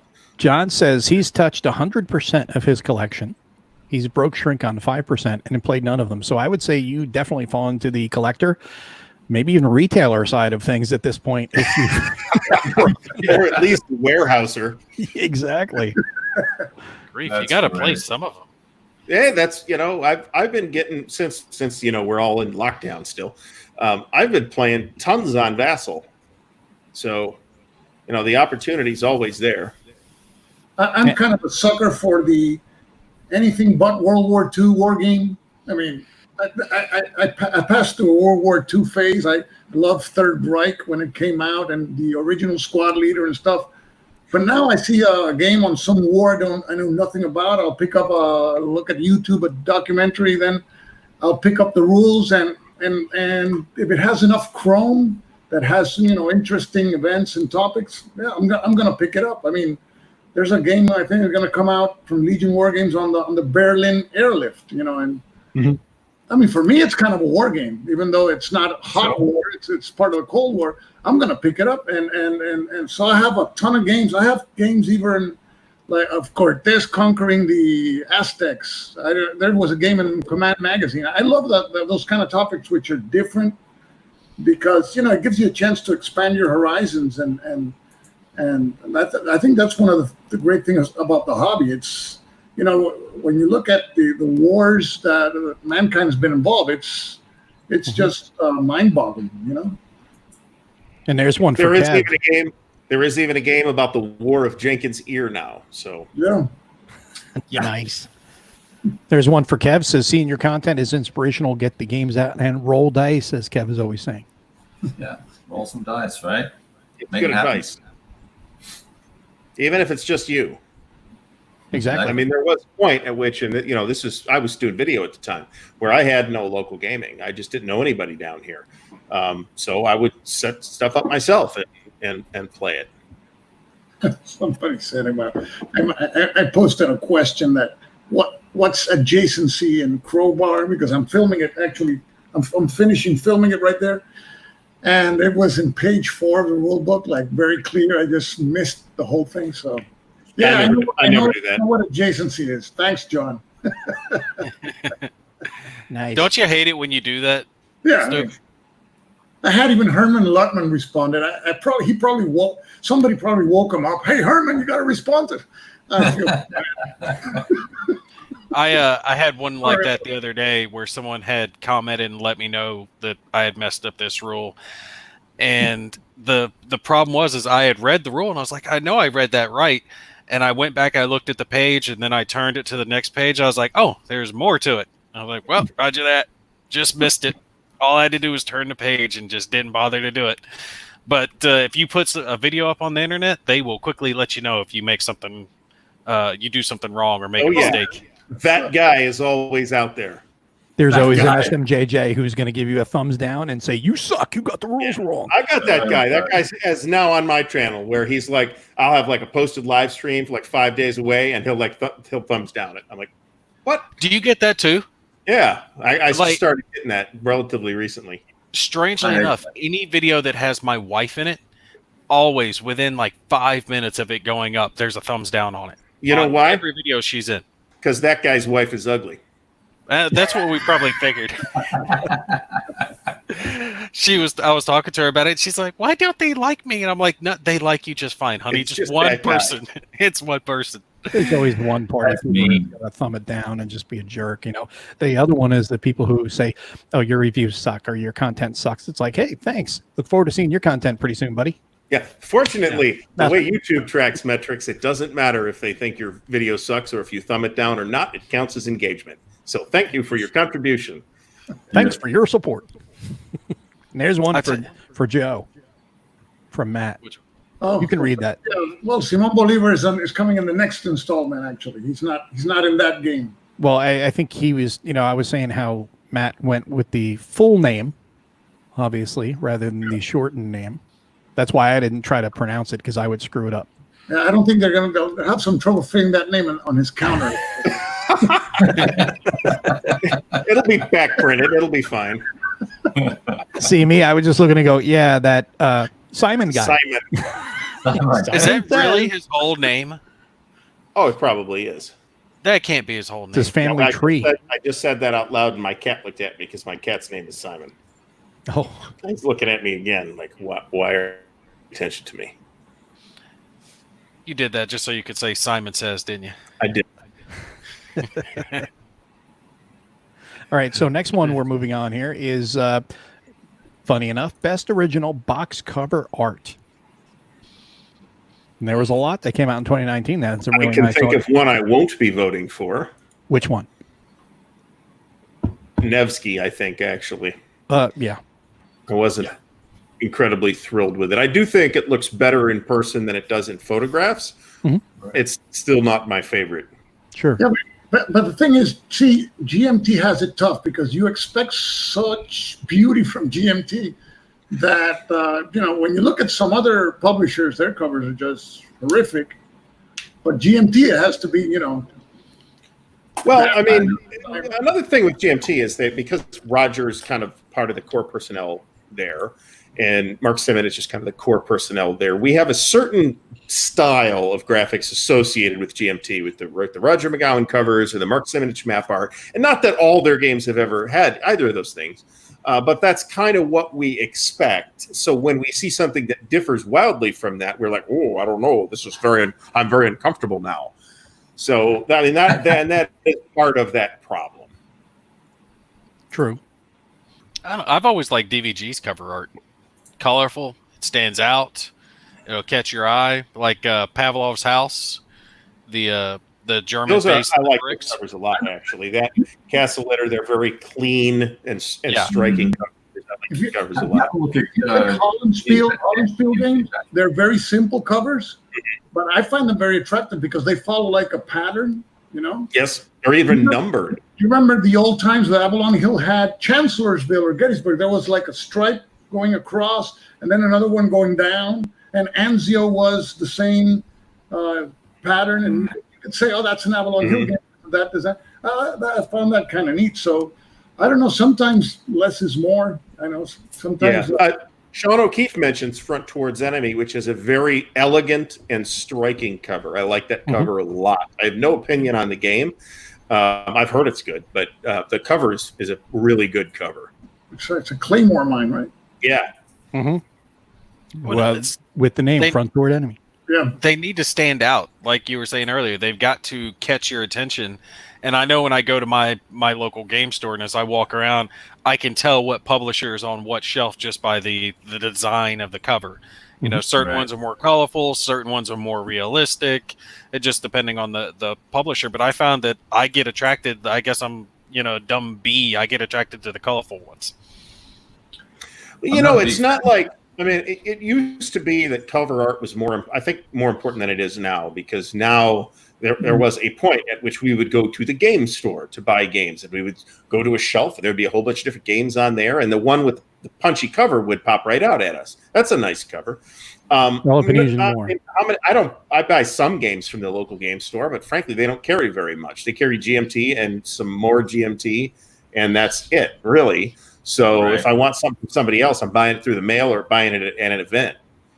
In which case, I went into that event knowing, hey, this is what I want to buy.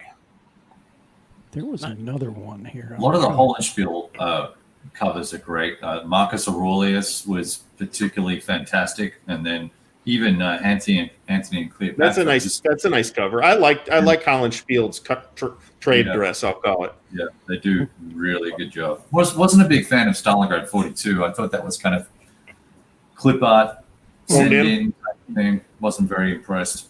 I thought World of War 85 was a little busy. Yeah, but good. Trying to think of one I really, really liked this year. Crowbar. look back here. Yeah, Crowbar's good, but not. Storm Over the Reich is pretty cool. Oh yeah, I go with that one. That's a really neat one. Let's see.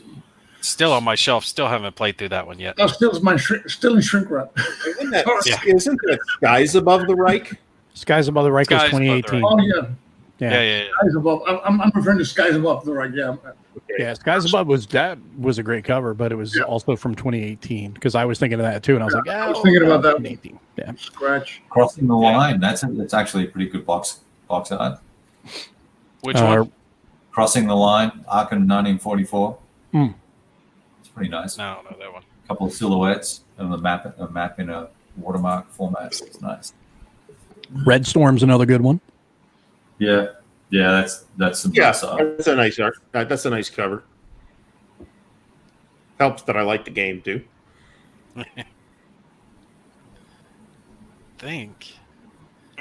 Was that the last category, Mo?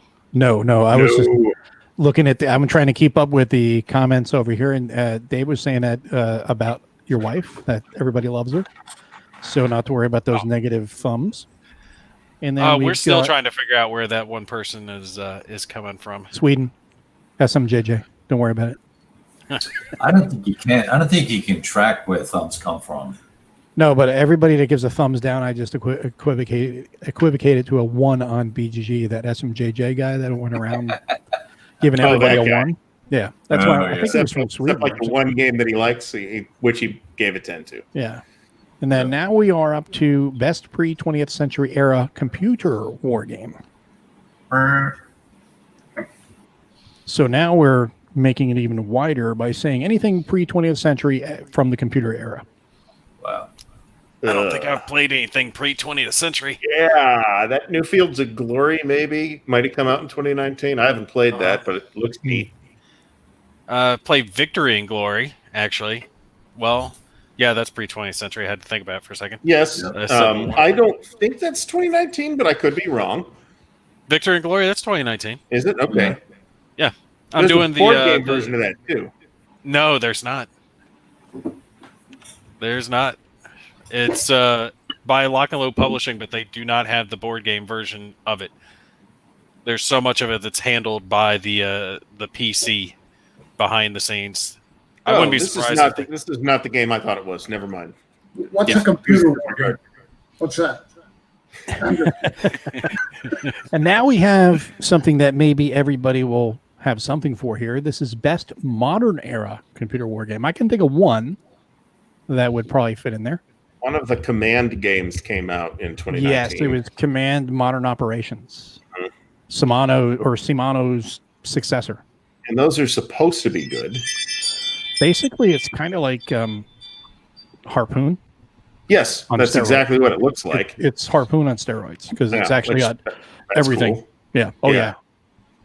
And it doesn't crash like Harpoon did back in the day.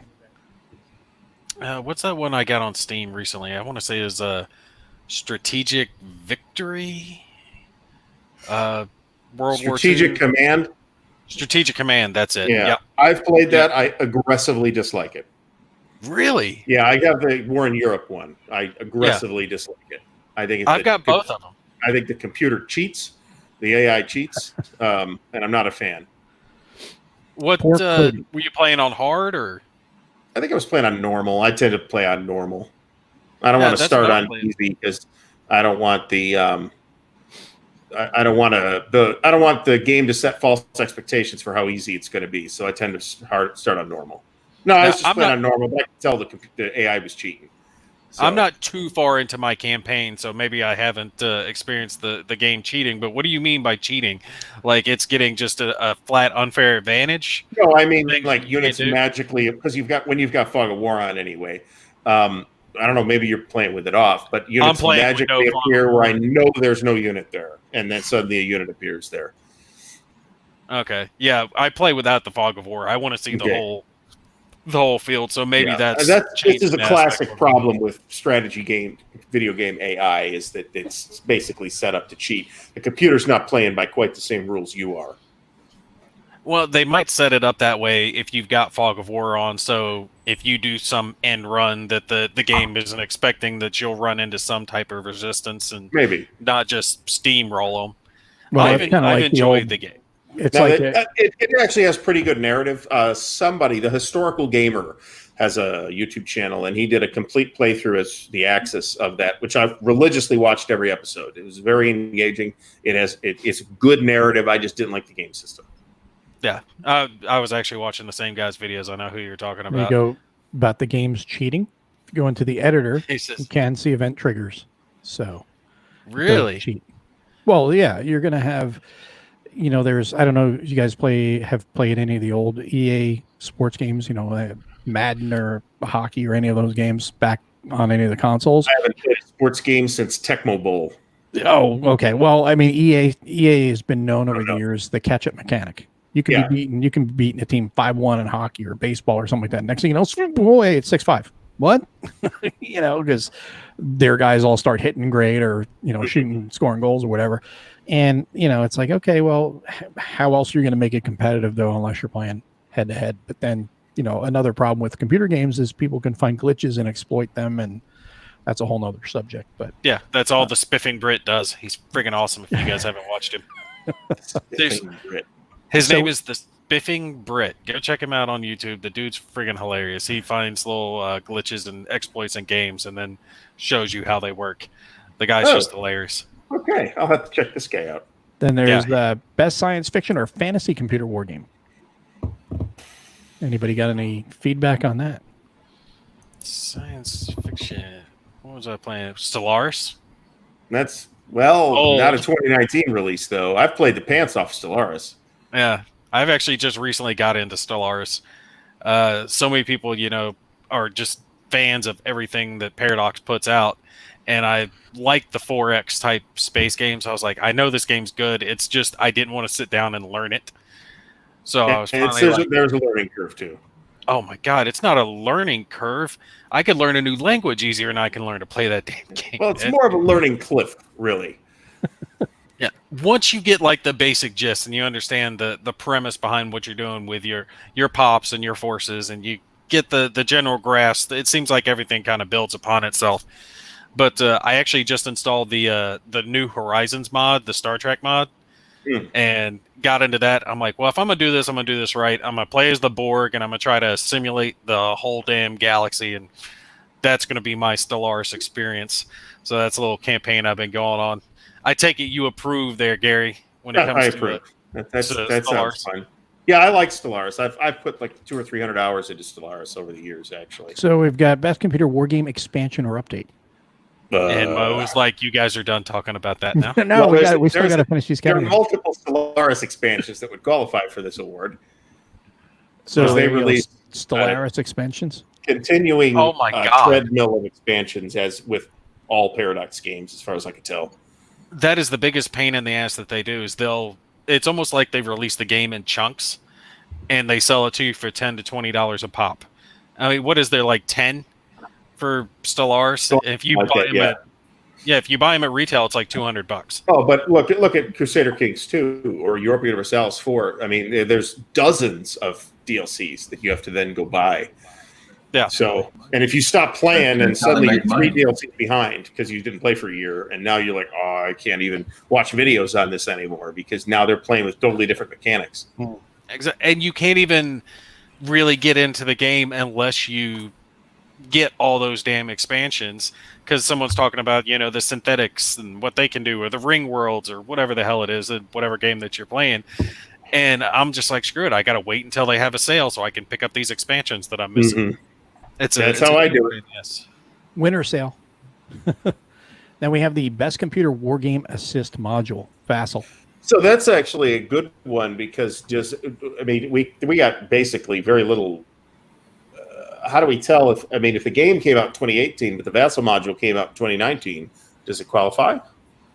I would say that if it came out supporting a 2019 game, it would probably be what I would consider a 2019. You know, that could even be the first few months of 2020. You know, if it was a Nevsky module, for example, that came out in 2019. If it came out January of 2020, well, you know, that counts towards the 2019 game, in my opinion. Okay. So, does anybody have a favorite Vassal module that they would put in there? I haven't played any game that came out in 2019 on Vassal.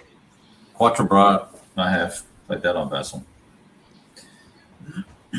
Best professional. Go ahead. No, I was just gonna say that was good. That's my only one. Best professional wargame magazine. C3I. There's others. There are. Well, what do we mean by professional? Published regularly in print format and available at detail. Okay, so that C3I is not available at retail. You could only buy Yes, it it from. is.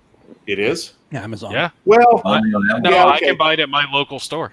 Okay, fair enough. Nice. I've never seen it at a local store. Yeah, but- I don't think you can. It's in a store. I've never seen it. Yes. In a store. It is in my local store. I will take a picture to prove it to you. But There they are have some them there. local game stores that are actually awesome, just not here. So, Right. War Yeah, my Diary. local guy's a big war gamer. He carries it.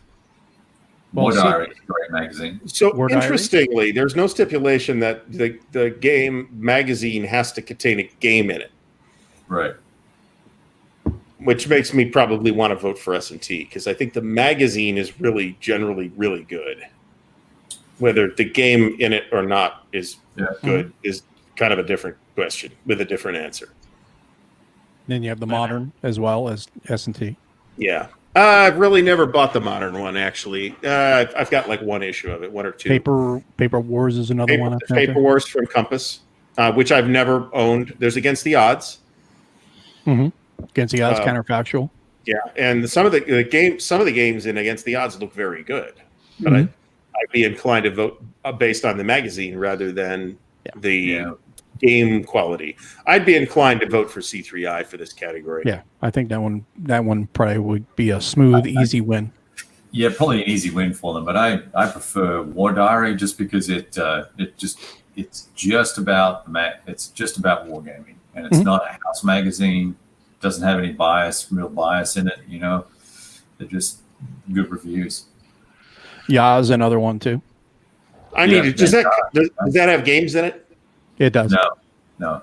If you get Okay. if you subscribe, you get a discount code. You go buy a game at Lock and Load in their print on demand section for 25%, 25% off, something like that. You're talking about War Diary, yeah. No, I was thinking Ya magazine does come with a game in it. But you've got the hat on. You've got the hat on. I've got that. That's why I was saying there's more than just C3I. I was trying to, pimp those guys. You Not can't really everything hate. I've seen, at least. It definitely comes with games in it. There's a reason C3I is one of the bigger ones, though, especially with it being an in-house magazine, because how else is it going to be that easy for them to get errata type counters to their customers?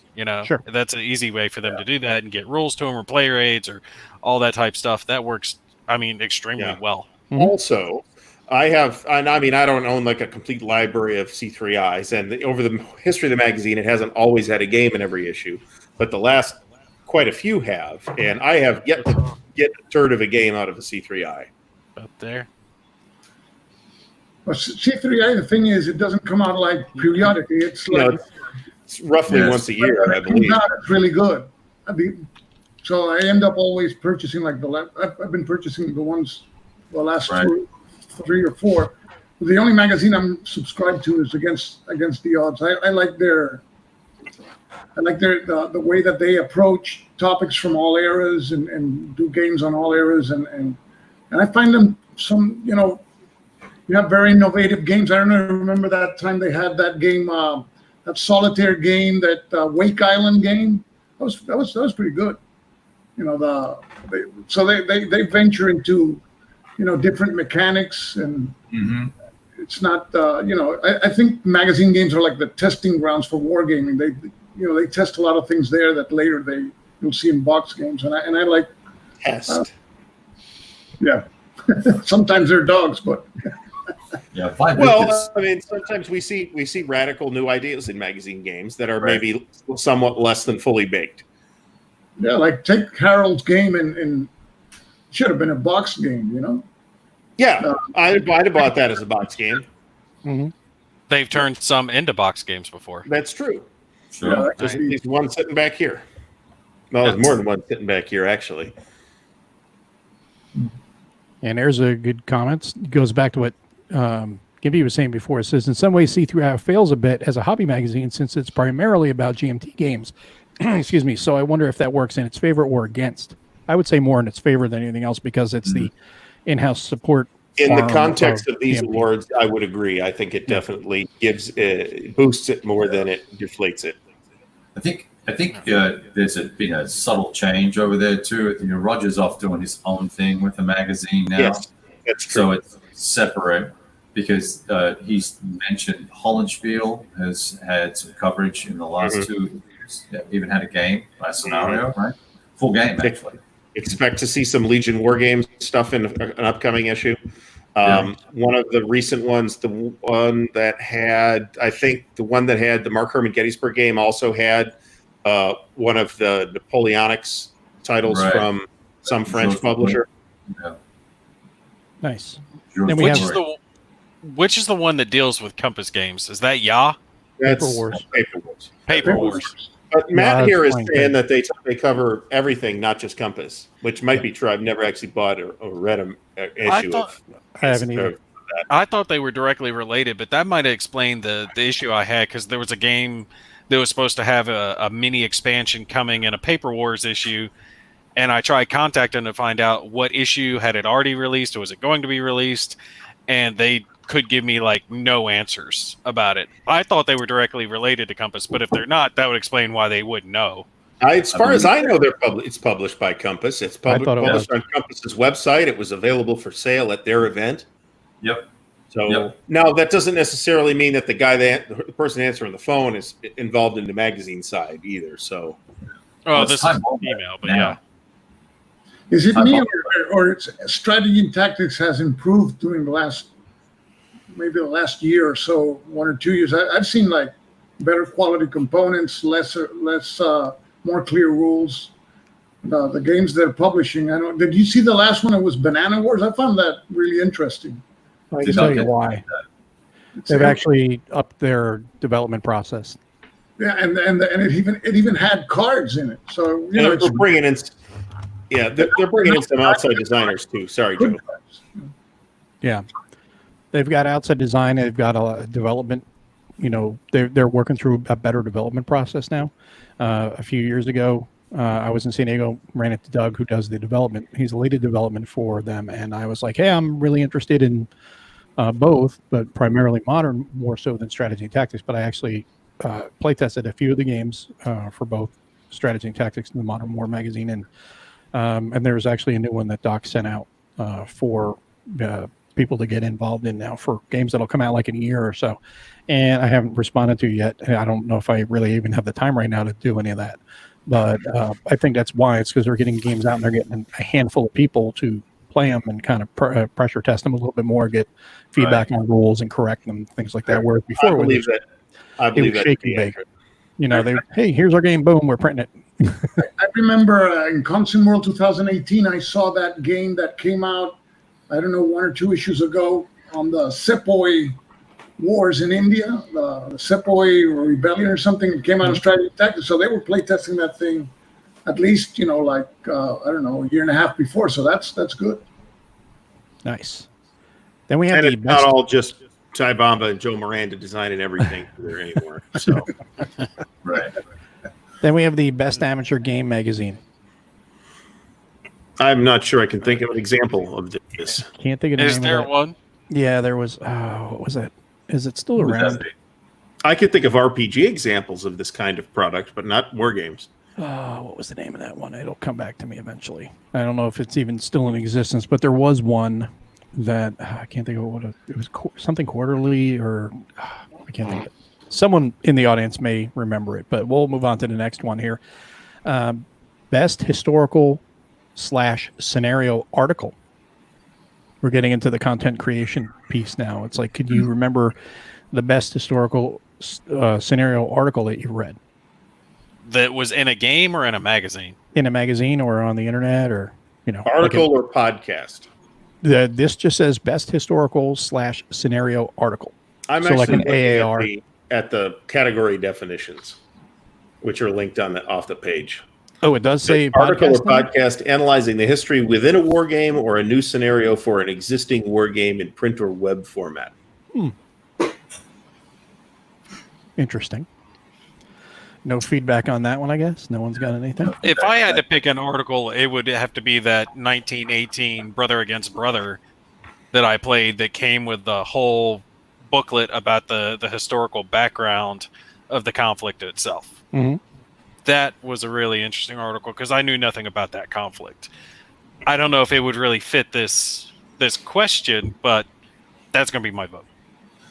You know what? You know what was actually good was the SBI Strategy and Tactics annual that they put out on Stalingrad that Ty Bomba did. While the articles were okay, the maps in it were fantastic. That was pretty cool. You know how they do that series? They do one every year or two every year. They did Americans in World War One, Stalingrad, and then a couple of others. I've got one of the maps up here. They did the Romans as well, Caesar's legions. It's very cool. I've got a couple of those as well. Yeah, they're pretty cool. Anyway, The one for campaigns of 1777, the main article was pretty good. It had a ton of maps too. Yeah, Trevor's article on that was really good. That would be the only one that would really jump out to me right now as far as coming to mind is, if we're fitting into that category there. And then we have best game review or analysis article or video. That is a very broad subject too. That pretty much is all of us, isn't it? I mean, Well, that's it's pretty much what content we do. creation, so it's definitely a tough one to cover because, okay, well, it says here best game review or analysis article or video. Okay, well, video could be Have to be on a game published in 2019. That was going to be my question. it would be a 2019. Otherwise, whatever the answer is, it's going to be something that Joe did. That's true. Yeah. That's true. Yeah. I didn't do much last year, actually. Well, it'll be. I would assume it's going to be anything that was done in 2019. It doesn't have to be tied into a 2019 release, but I mean, it's still going to be Joe, though. I mean, every year they do Well, that yeah. Grognard of the year, and it's always Joe. I mean, we always know it's going to be Joe. You know what I'm saying? Joe is the Mark Herman of content creators. Exactly. Well, that's because Bruce Garrick didn't do a video, so I have a chance. Now he has controversial podcast comments, but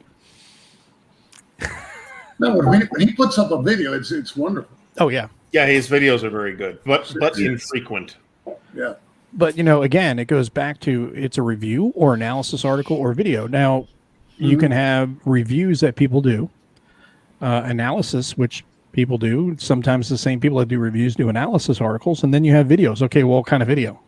Is it what you were doing, Joe? Like talking about I do doing mostly- the previews. Examples of play video. Yeah. So I don't know if that's. I don't think that's analysis. That's just.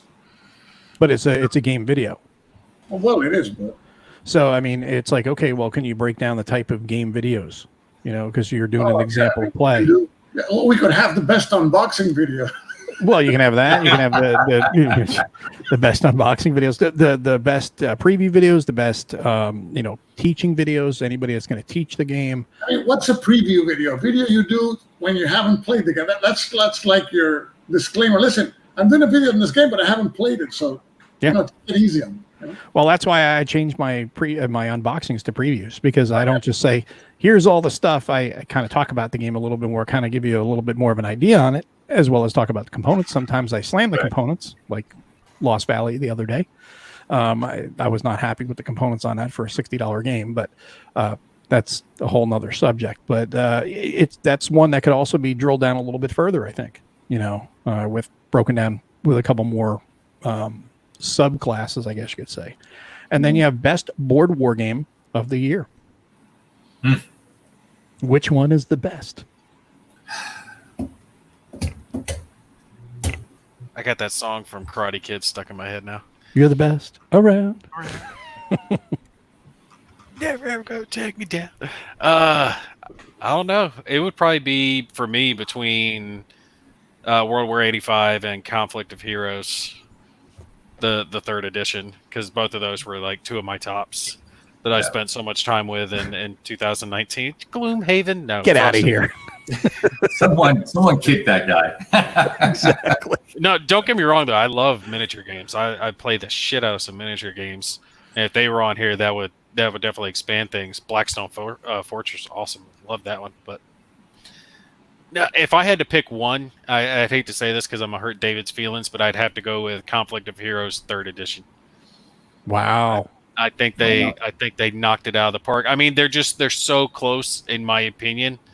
Like between World War 85 and the Conflict of Heroes, I just think for me personally, Conflict of Heroes edges it out because I think it's a little bit higher on the solitaire playability, thanks to the way the spent mechanic is now with a 10-sided die and rolling on it versus the point system that they used to use, right? So that elevates its chance, which you need that random chance for solitaire play. So for me, sorry, I was getting echo, but yeah, Conflict of Heroes, third edition, that's going to be my top. So Todd says he'll never win one of those. He doesn't spend enough time to review and analyze. I don't even know what those words mean, but you have the robe, so you win. He has the robe, exactly. The Wargamer smoking jacket, as I like to call it, is definitely the style. He wins on style for sure. So board war game of the year, Gary, your choice. Like I said, I'm inclined to go with Death Valley. Nice. Kev? Oh, I think it would have to be World War 85 just because of the amount of content, the quality of the content. It's got both multiplayer and solitaire gameplay. We've got, 50 scenarios? I don't know. I mean, just a ridiculous number of scenarios. And I'm a huge fan of the system anyway, so that it's a reboot I've been waiting for a decade. So, Joe? Okay, brace yourselves. I'm not a big tactical guy, even though I do some tactical videos on games because they send them to me, so I do them. So, but the thing is, the last 100 yards for me, I think it's so innovative. The way it reproduces the simultaneousness of war. Mm-hmm. I can see that. You imagine using that system for great battles of history. I think somebody one day will use that system to recreate tactical battles in other periods because that thing, it simulates that simultaneousness of war. You're throwing fire and the fire will cause its effect, and it'll last, for some time.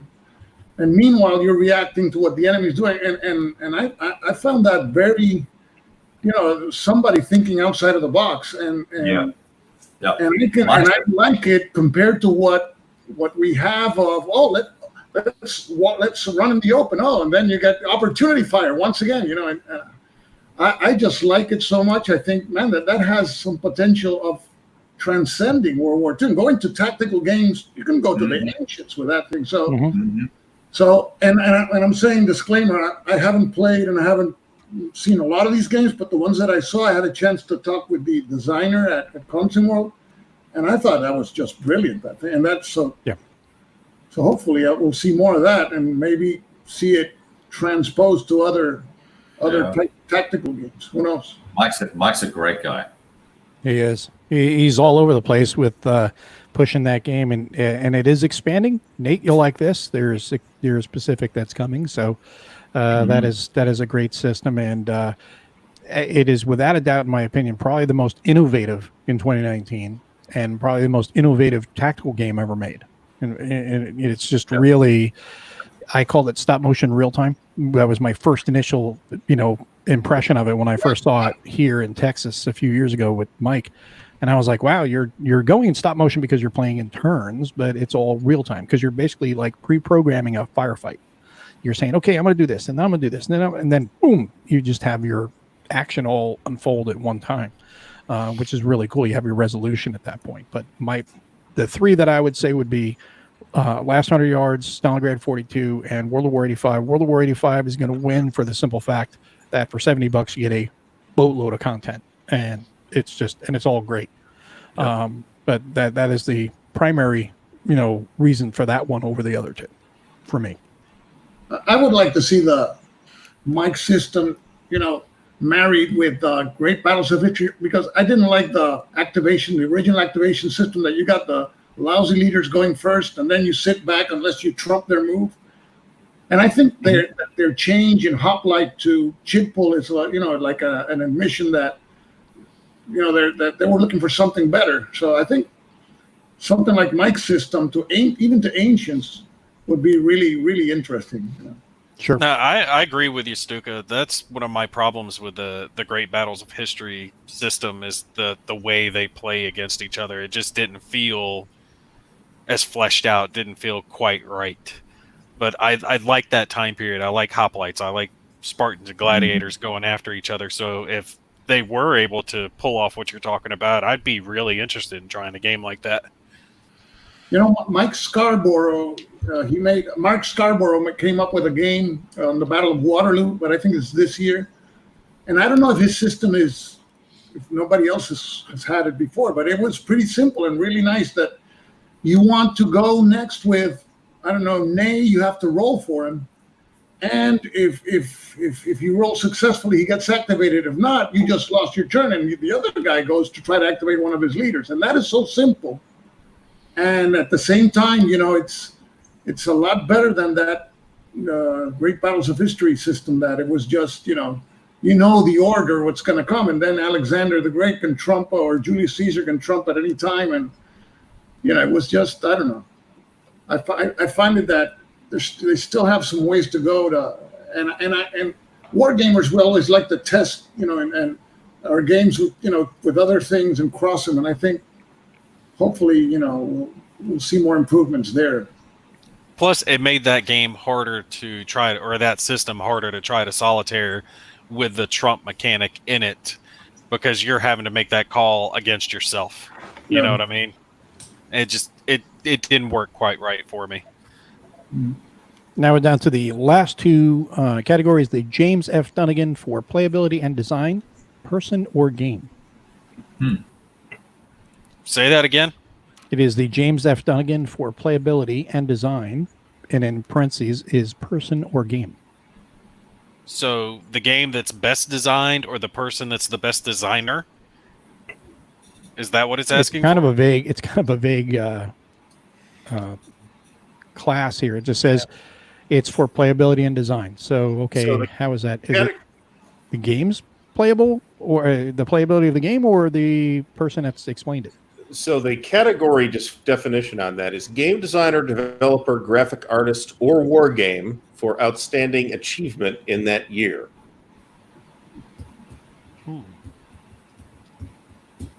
Okay, try me one more time on it. Slow. Game designer, developer, graphic artist, or war game for outstanding achievement in that year. Okay, so this sounds like best war game of the year with people added in. or the people or best runner-up for War Game of the Year. Yeah, or somebody. I mean, it has to be. It's not like a Hall of Fame type of thing, so it can't be. You can't nominate, Al Mafi or somebody like that. Well, I guess you could actually. He's got a game on the list this year. Yeah, it's kind of. It's very strange award because you can give it to a game or you could give it to a person. That's like when the best director is one guy and the best movie is another movie. Yeah. Like, what are they going for? Okay, you have the best designer wants to design the best game, right? I nominate Dave Thompson. I am going to agree with Nate on this. That's who I would vote for. He did. How many David Thompson games he had last year? He had a few, right? At least 2, I think. On Dawn in Normandy, he had Castle Eider that released last year. Oh, yeah. By Stealth at Sea last year as well. No, that was 2018. Okay. I mean, getting 2 games out in a year, it's not, it's. That's not 3 that I named. Yeah, it's not a small feat, that's for sure. Yeah. And I think on Dawn of Normandy is a really interesting gateway game. Yeah. And both games are so different, right? It's not like one is another iteration of the first one. Yeah. So it's And- that Innovative. And he pulls out these weird topics too that nobody pays attention to, which is really cool. And that's why I was calling him Baby Herman. He's got a great career ahead of him, and I think I agree with that one. I would say that as well. Now we get the final one, which is the Clausewitz Award for the Hall of Fame. That is for a person, and I've got 2 right off the top of my head that I can think of, and I think everybody's probably going to think the same thing. But we'll start off. Who's already in the Hall of Fame? Let's see if that's even in there. Because that's the answer I don't know. It does. I got an idea. Butterfield, Mark Herman. Nope. Berg's in there. Berg would be Richard one. Berg's in there. All right, then the other one would be Chad Jensen. Yep. And Yeah, that I would would say Chad. Did we say Mark Herman's in there? That would make sense. I would imagine he is. I mean, if he's not yet, he will be. Let's see if we've got him in. I don't see a Hall of Fame listed on here. Yeah, me neither. I think that's on the Wikipedia, but is that trustworthy? I'm Probably. not seeing it on Wikipedia, actually. Let's add Stuka Joe to the Hall of Fame. No, please don't. Oh, here we go. Charles S. Roberts Hall of Fame, formerly known as the Clausewitz Award Hall of Fame. Whole list here. Last inducted person was Brian Yaus. Okay. John Butterfield is in there. Mr. Herman is in there. Okay. A lot of the other folks I would expect to be in there. Kevin Zucker's in there. Mark Simonich. Richard Borg is in there. Joe Belkowski's in there.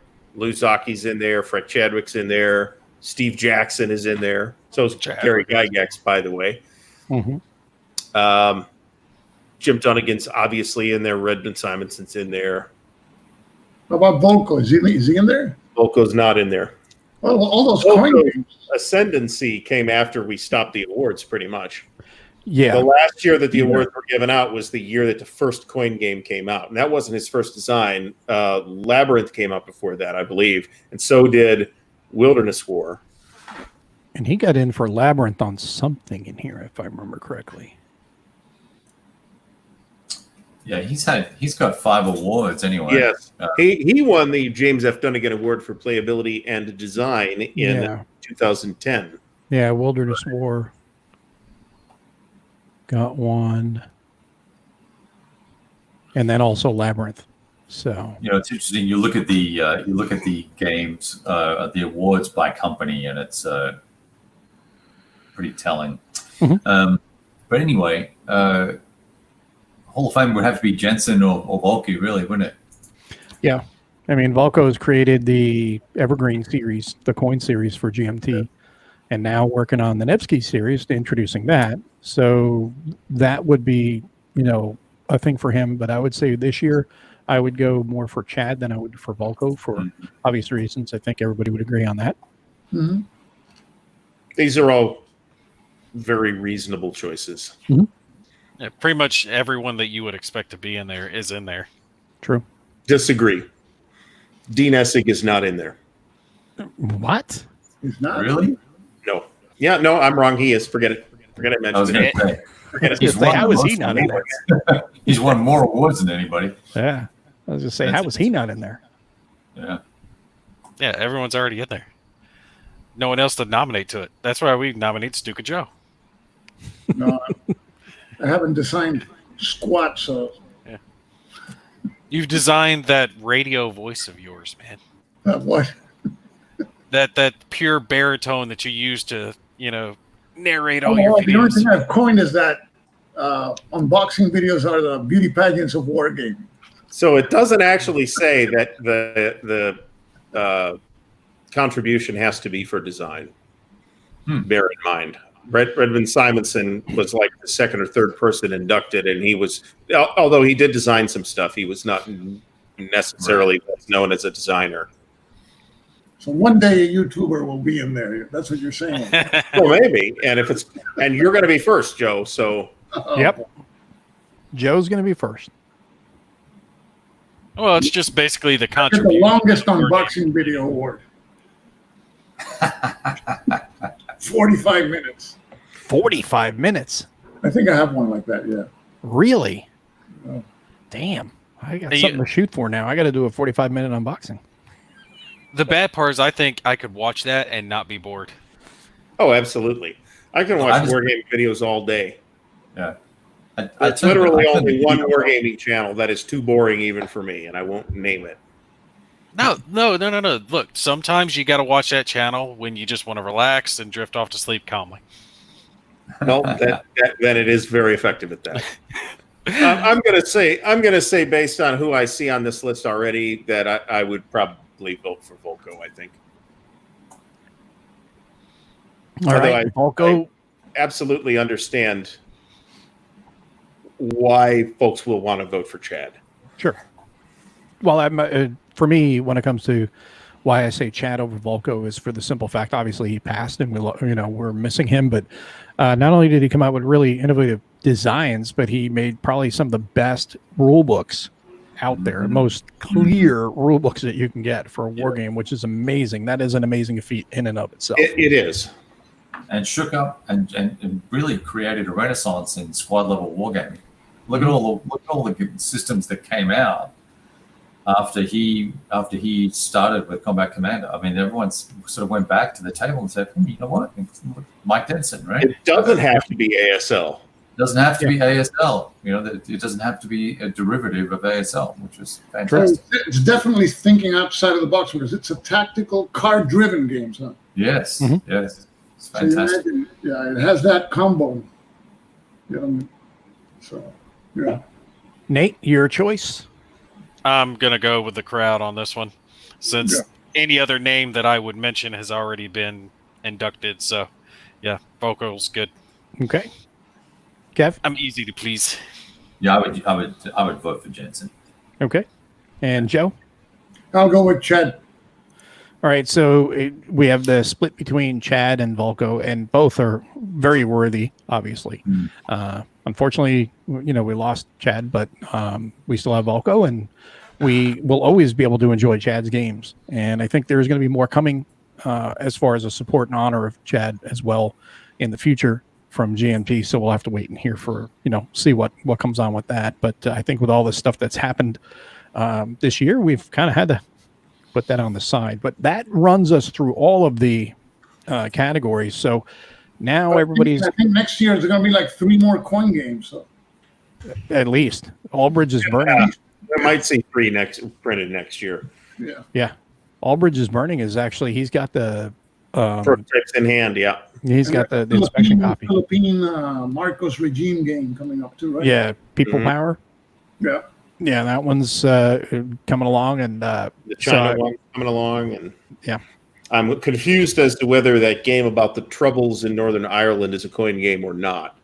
It is definitely coin inspired, but I'm a little confused now. how many factions are in that? 4, I guess. Is it 4? Is it 4? I think. And Brian Train has the China game coming out too. Well, it's a coin game, right? Yes, China's War. Yeah, so it's a bunch coming up. So. And he has the District Commander games that he's still got 2 more of those coming out. Mm-hmm. Afghanistan and what was the other one? Afghanistan and what? Come on, crowd, help us out. Afghanistan's the next. It's one of the next 2 of Brian Train's District Commander series from Hollandspiel. So someone with quick fingers can go to Hollandspiel's site and see. There's a guy that needs to be in the Hall of Fame too. Brian Train? Yeah. Yeah. Oh, yeah. And he's actually been mentioned, as has Herman Lettman, Roger McGowan. That's what I was saying. Everybody's already in there. There's an Iraq-Syrian conflict game coming as well. I think that is the one that isn't that the 6-player one? Not the 6-player one that's coming from Nuts Publishing, but I think this Iraq-Syrian conflict is up to 6 players. That's GMT is working on, if I remember correctly. So, but anybody else have any final closing thoughts before we sign off for the evening? I think we've covered all the subjects already, and we've covered all the games, kind of. So everybody who's at home watching, now you've got a little bit more of a better, feel for some of the things to look for. Remember, voting ends on May 31st, so don't miss out on that. Go to the website and fill out your ballot online. I threw the link into the chat at one point a while ago. What's that? I threw the link into the video chat at one point a while ago. We will throw it in there again right now in case anybody missed it before. Put it in there. All right. So if anybody has not already gone to the website, there it is. You can go to the website and fill out the form, so that way you guys can get your votes in as well. And this is an award that we're looking forward to for 8 years now, when we finally have it back. And Kev's already saying game over. I like that. Did they announce when they're going to release the winners? Did they say anything about that, Gary, on the site? Ballots will be submitted by June 15th. June 15th. Okay. Yeah, so 2 weeks. It's pretty quick. Yeah, it's very quick. I don't see anything where it says when the awards will be announced. Okay. I mean, it shouldn't take too long just to tally them all up. Well, you would think, but it depends on how many people are doing it. If it's one person, he's doing it on his own time. It can take a while. It depends on how many people. I wonder how you're going to stop sort of ballot stuffing. What if you've got 5 email addresses? Vote. You are supposed to put your name and postal address in there too. Yeah. Right. So that's to try to eliminate it. But I mean, we can never really prevent that. I don't know that anybody that's got that kind of time needs to be playing some war games instead of doing that. Oh, totally. Yeah. They need to grow the hell up is what they need to do instead of ballot stuffing. It's like, come on, guys. I mean, you're going to get a little symbol that you can slap on your, game box if you want to use that. Exactly. Chuck the big L. L for love, honey. But little movie reference. Anybody picked up on that? No. Just went over everybody's head. Anyway. So anybody else have any closing comments here, Joe? Well, no, just want to thank you for inviting me to hang around with you guys. It was a real pleasure. It's always great having you on, Joe, and definitely anytime you want to come on, just let us know. Unfortunately, I think times got a little mixed up, and we got you in a little late, but you came into the best part of the conversation with the awards themselves. Kev? It's great to be here. Thanks for inviting me. Nate? Good to see everybody, as always. I've got a series going about Order of Vampire Hunters, finishing up Conflict of Heroes series that I'm currently doing.